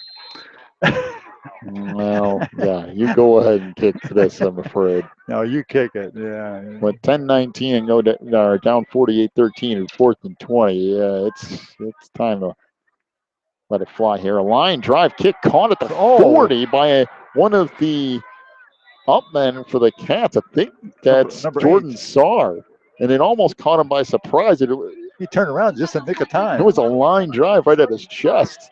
Saar caught the ball and just took off. And the Cats will take over after a net punt of 5 yards. 45-yard line. So Wilmington has it 1st and 10 from the Westmont 45. Timeout taken by Wilmington. This is their first timeout. And the Cats use a timeout. I'm not really sure if this is to try to get a bunch of subs in or what. I would be very Probably surprised try to organize them. be very surprised if Wilmington keeps their starters in much longer. There's really no need for it. 10-11 to go in the game. They lead at 48-13. We'll take a break. Back in a moment. You're listening to Cats Football on the Christian Internet Sports Network. Breezer Construction Company is a proud supporter of Wilmington Wildcats football on the Christian Internet Sports Network. For over 30 years, Breezer Construction Company has led the way in providing quality construction to the industrial, utility, and pipeline industries. For more information on Breezer Construction Company, go to breezerconstruction.com. That's breezerconstruction.com or call 815-521-0900. Back on the Christian Internet Sports Network. 48-13 is the lead for Wilmington over Westmont with 10-11 to go in the game. The Cats will have it 1st and 10 from the 45 of Westmont. A couple of scoring updates from around the area. Seneca a 14-7 lead on Lyle, that game in the 3rd. And Mantino up 21-7 on Piatone at the half. Mantino having a good year. Yeah, Mantino's a really good team. Yeah. And Seneca trying to bounce back after just getting crushed by Herscher last week. Steve Smock takes over at quarterback for the Cats. Smock hands off to Breimer, who slips and falls. A loss of about a yard in the play. Smock, a 6'2", 173-pound junior for the Cats. Tyler Breimer is the ball carrier for the Wildcats. Short loss on the play. So Wilmington pulls pretty much their entire starting lineup here to go with the second team on offense. And I think I thought they were confused what they were doing, but they break huddle here late. Weaver now in there at a tailback position. 2nd and 11 for Wilmington from their 46-yard line of Westmont. Handoff, Weaver breaks a tackle, cuts back inside the 35, down to the 30, still going all the way down to the 22 of Westmont. Nice job of changing direction twice in his run. I'm telling you, Mr. Weaver can carry the football. Number 43, the ball carrier for the Wildcats. A gain of 24 on the run for Weaver, and then we'll. One of these days we're gonna get his first name. I had it. It's in the sophomore. Is it? I don't have the sophomore list. Yeah, it's on the sophomore list. If I can. Hold on, I'll come up with it here momentarily. I do have it, I think. I just had it written down as one name and as his last name because I couldn't remember the first one, and he's off the sophomore list. It's Owen Weaver. Owen Weaver, yes. Okay, I'll put that down in our book. He can run the ball. Handoff left side. There's not a whole lot doing there. Maybe a gain of a yard or two. That's Tyler Breimer on the carry. We'll bring up 2nd down and 8 for Wilmington. Down to 8:40 to go in the game. The Cats lead at 48-13. Well, Breimer is in the plus side for yardage. He had -1 the first carry, and he got +2 on this one, so he's 1 to the good. Sure to stick around for our post-game show brought to you by ACN Representative Pete Treby. We'll have your final totals from this game, some scoring updates from around the area, and we'll talk to head coach Jeff Reentz.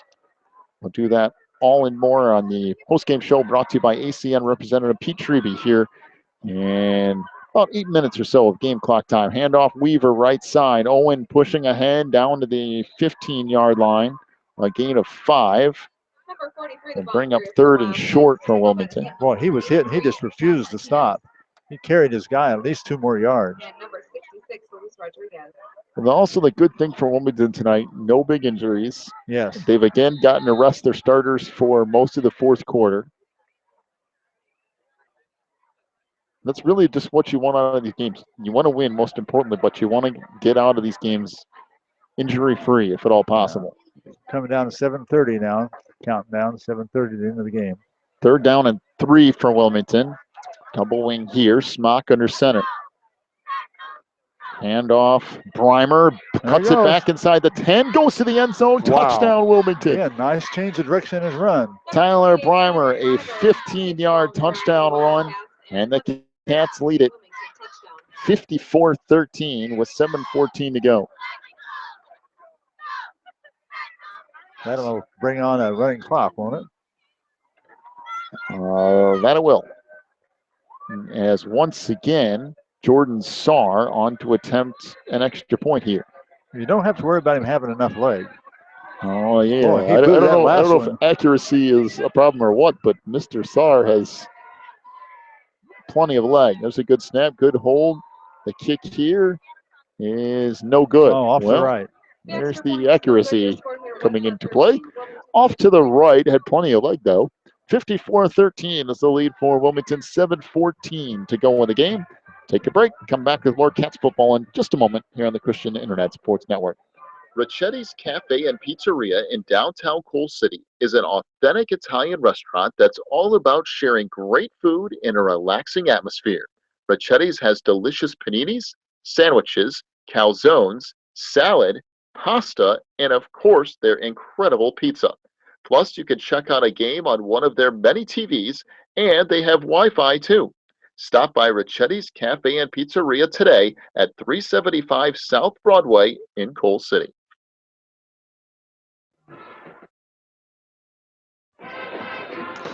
$7:14 to go. It's 54-13, the lead for Wilmington. Again, be sure to join us next week. 7:15 will be Wilmington Wildcats Weekly, back to our normal time of 7:15, thankfully. This time. Early start business. That's fed us all kinds of problems. Something has.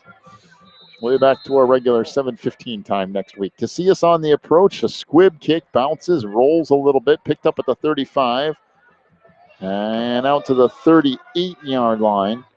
And that's where Westmont will start first and 10.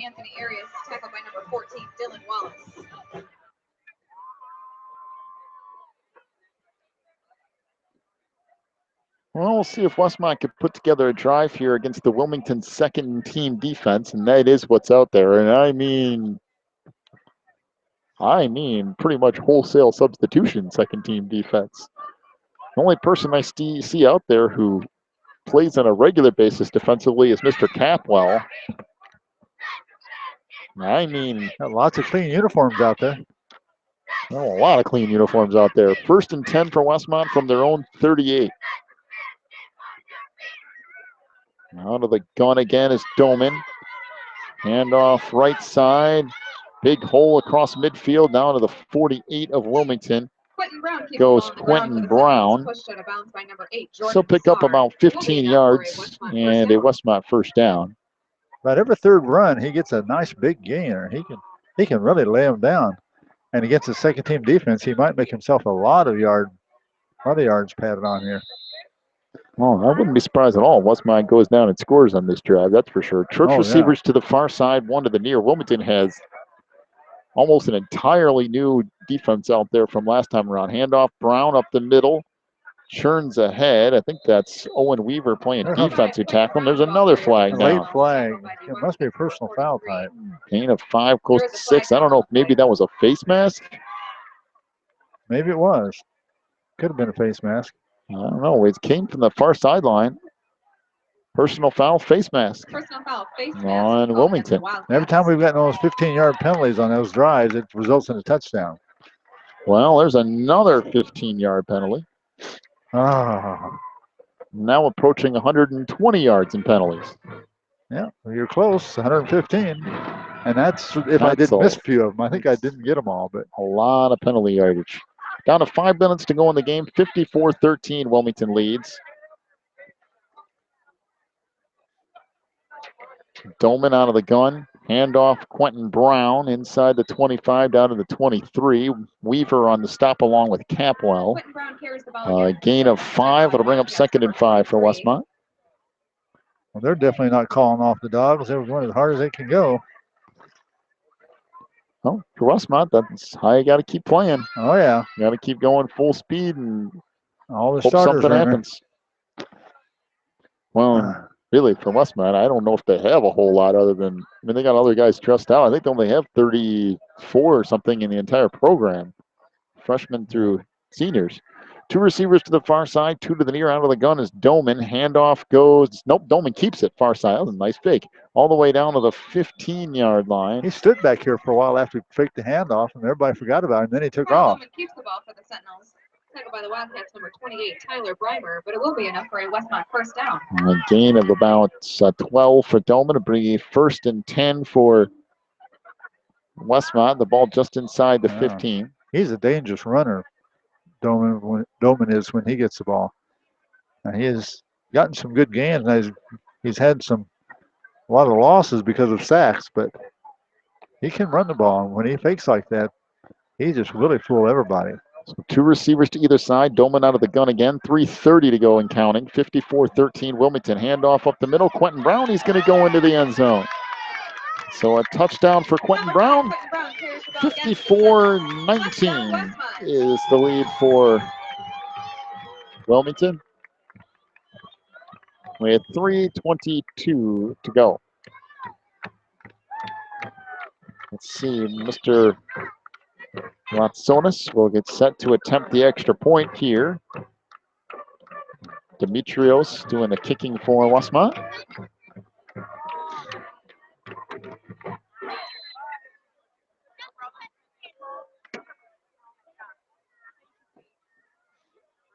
Let's see here. The snap is a little high, but a good hold by Connor McCarthy, and the kick is good. And it's 54-20, the lead for Wilmington with 3:22 to go in the game. Take a break.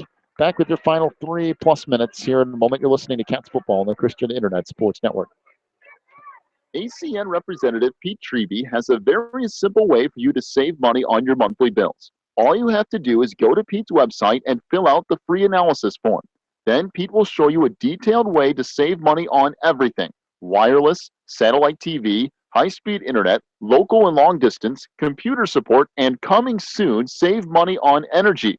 Go to the sponsors page on this website, click on ACN Representative Pete Treby's link, fill out the free analysis form, and start saving money today.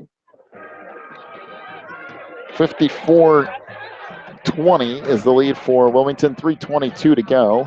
Westmont scoring a touchdown with their starters against Wilmington's second-team defense and doing so fairly easily.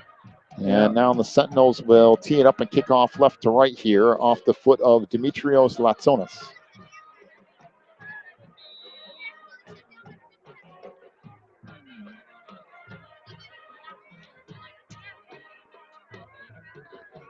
Approach here. Little squib kick taken up front out to the 42-yard line. As coming away with it was Dylan Wallace. Never actually went down, but his forward motion was stopped. So Wilmington will take over 1st and 10.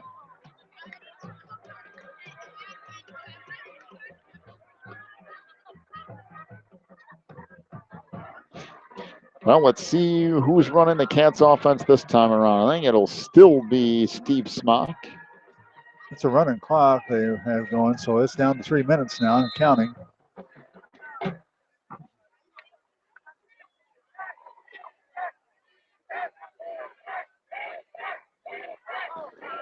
Once again, double wing. I suppose you're right. I suppose Westmont doesn't have a whole lot of substitutes they can put in there. The Cats using the entire play clock here. Steve doing a nice job of just waiting it out. And the handoff goes to Owen Weaver across the 45 to midfield. Weaver breaking free to 40, down to the 35, all the way down near the 30-yard line of Westmont. Well, that young man can run the ball. 43, the ball carrier for the Wildcats, tackled by the Sentinels, number 14, BJ Zach. A gain of 27 yards on the run for Owen Weaver. A first down for the Cats to the 31 of Westmont. I think Wilmington just went to their 3rd-team offensive line. Wow. Pretty sure they did. They just took off 4 offensive linemen. So and they're still opening up some good holes in there. 1st and 10 for Wilmington from the 31 of Westmont.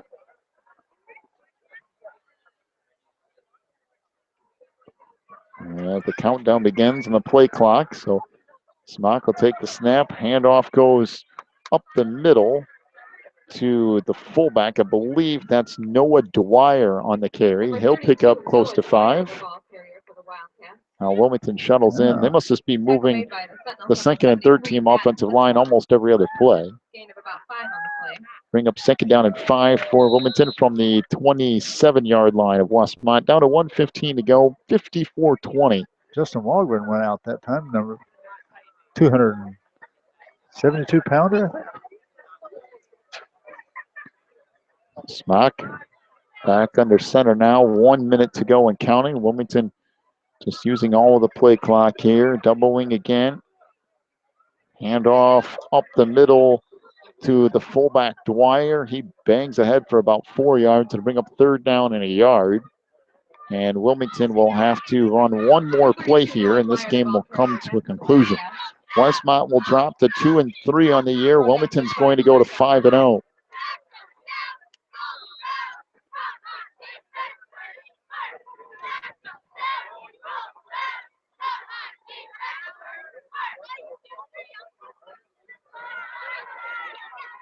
Again, double wing. Smock back up under center. The Cats will have to take one more snap. Smock will just take a knee, and that will do it. The final tonight, Wilmington 54, Westmont 20.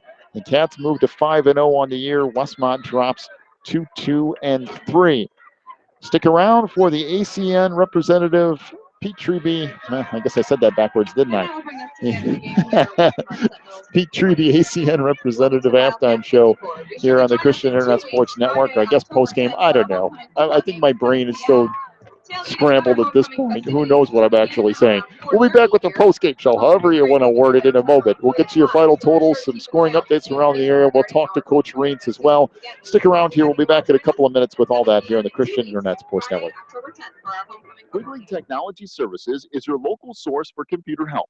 They have built numerous websites, including ours, here at the Christian Internet Sports Network. Quigley Technology Services also specializes in virus removal, so your computer will get back to full speed now.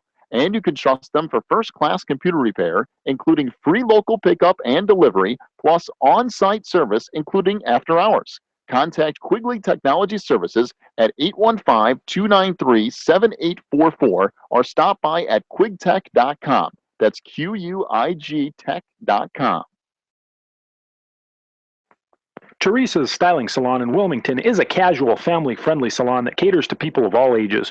Teresa's provides everything from haircuts to perms to manicures, and they can highlight or color your hair for that special look. Teresa's is located in the Southgate Plaza on Water Street in Wilmington. Call today for an appointment at 815-476-1955. That's 815-476-1955.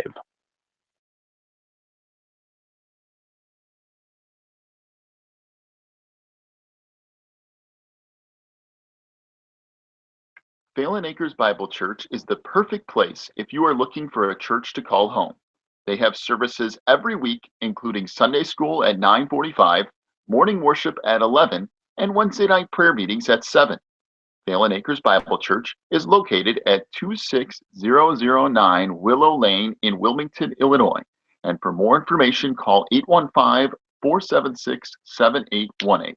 That's 815-476-7818. If you're looking for more information on Wilmington Wildcats football, then check out the Catbackers every Wednesday at 7 at Tuffy's. Each week, Coach Reins goes over game film, takes questions from the audience, and presents the Offensive and Defensive Player of the Week awards. Plus, you'll get to hang out with other Wildcats fans and get the inside scoop on next week's game. So be sure to check out the Catbackers every Wednesday at 7 at Tuffy's. Once again, apologize for some of the issues we had tonight with our ads. For whatever reason, I think our cord went south on us, so we'll have to try to adjust that for next week, get everything fixed around for our next home game here for Wilmington, which will be next week, 7:15. We'll start Wilmington Wildcats Weekly, brought to you by Breezer Construction Company. Wilmington wins it tonight, 54-20 over Westmont. The Cats move to 5-0. Westmont drops to 2-3. We'll have your final totals here in just a moment. Scoring updates from around the area. Seneca a 14-7 lead on Lisle. That's in the third quarter. Manteno leads Piatone 21-7 at the half tonight. Coal City up on Sandwich 35-7. That's in the third quarter. And other scores from around the area. Providence 27-13 over St. Rita. JCA has a 10-0 lead in their game tonight. Plainfield South 7-6 over Oswego East. Minooka a 7-6 lead on Plainfield Central. Plainfield East up on, actually tied with North at 20. Oswego a 29-22 lead over Romeoville. Homewood Flossmoor leads Lincoln Way East 28-21.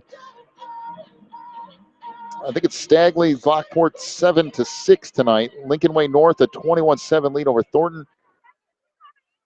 And of course here tonight, Wilmington wins it 54-20 over Westmont.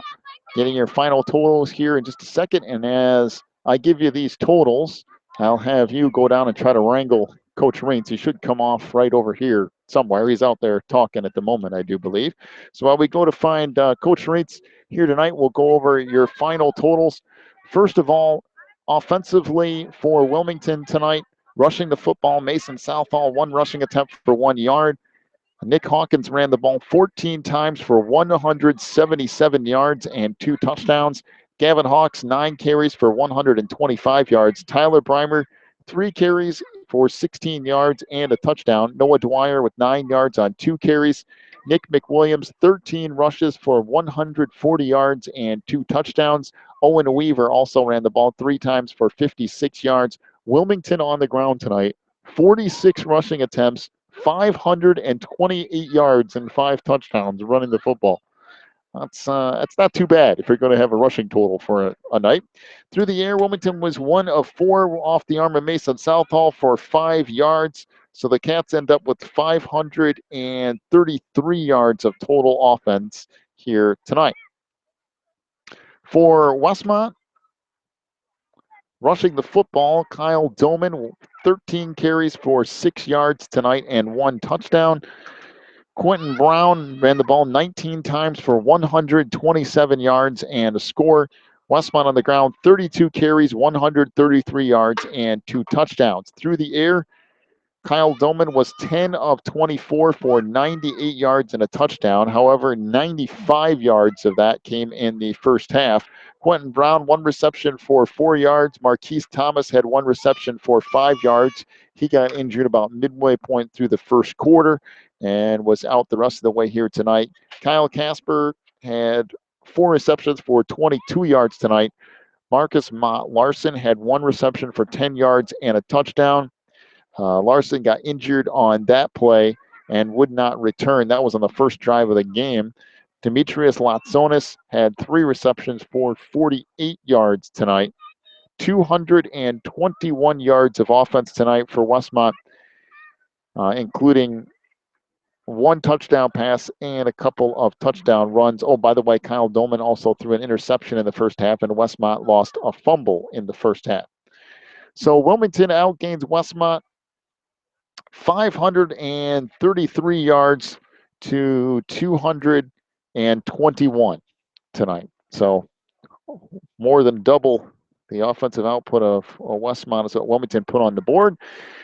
We're waiting now for Coach Raines to get done with some of his stuff on the field. He'll come up and talk to us before we wrap things up here tonight. Again, I-8 scores from around the area. Seneca up on Lisle, 14-7. That's now in the third quarter tonight. Manteno, 21-7 on Piatone at the half. And Coal City up 35-7 on Sandwich at the end of the third.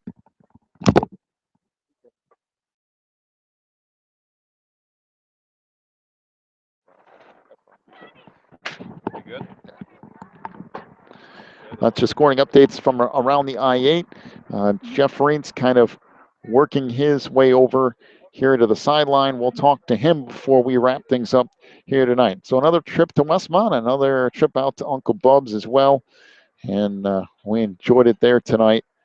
And we enjoyed the game here at Westmont. Actually, a beautiful night for football. Temperature in the mid-60s, no wind at all, no rain for one of the first few times this year. And we'll wrap things up here with Coach Reitz tonight. Again, we apologize for what happened during the pregame show. Somehow we got one cord unplugged out of our system here. And for those of you who joined us early, all you heard was a bunch of crowd noise and music, and that was the reason.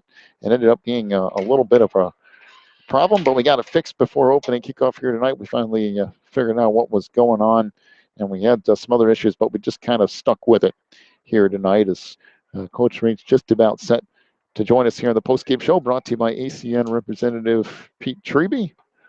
So pass this over to Coach. And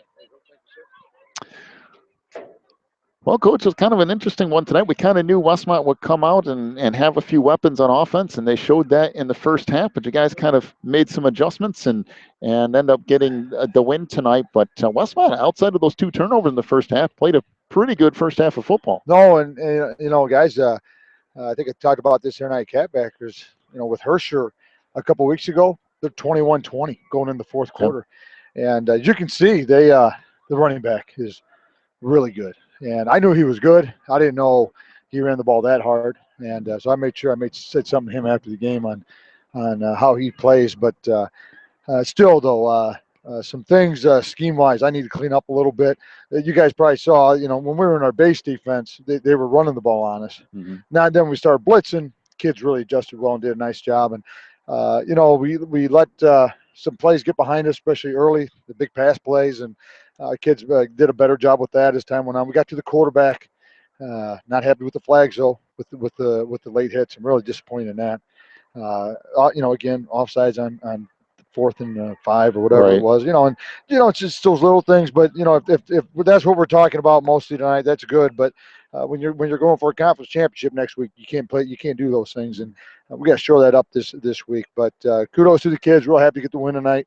I think we played a better team than people thought coming into this game, and offensively the kids are really. Barry didn't pass the ball a few times, you know, but you got, you know, how about that fullback tonight? Hawks. Oh, yeah. Nice And Barry did a nice job, too, of using Hawks to the point where they were starting to expect it and then using that as a decoy and then going around the ends. And it just seemed like he was in sync with everybody tonight and kind of calling the right plays at the right time. We have over 500 yards of offense. Did we? That's a pretty good showing. Good to see our other kids get in later in the game and have some success, too. I was happy with that. But, boy, you got to give credit to that O-line. And I tell you what, too, Alex Salome and Joe Mann at end spots really did a nice job, and real happy with that. And you guys saw that 64, he probably in the program. That was RJ, the sophomore Van Dyne. And he played really good for a sophomore coming up. So hopefully we're getting some things put together and, you know, get ready for the big game next week. And I'll tell you, it's a big thing tonight, too, to get out of here without any injuries. Westmont had a couple of players go down, and so far this year, it kind of stayed away from some of those big ones, and you know, a little bit of nicks here and there. But anytime you can get out of a game with a win and no injuries, that's a positive. Good to see Mason Del Angel back and Hedrick back. You know, that just makes us better. And so we need to be healthy going into next week. When you're playing Herscher a conference championship game, it's going to be good. And of course, it's homecoming week, so the football coach is real happy about that, John. But overall, though.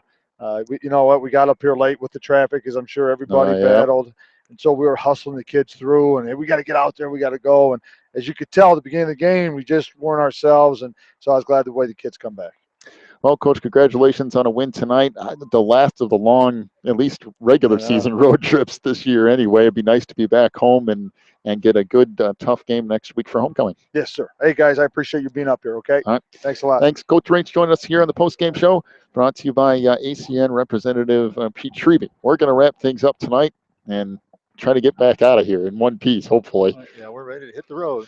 All right, so Cats win tonight 54-20. They go to 5-0 on the year. Westmont drops to 2-3. We'll see you next week from Wilmington, a big game with Herscher.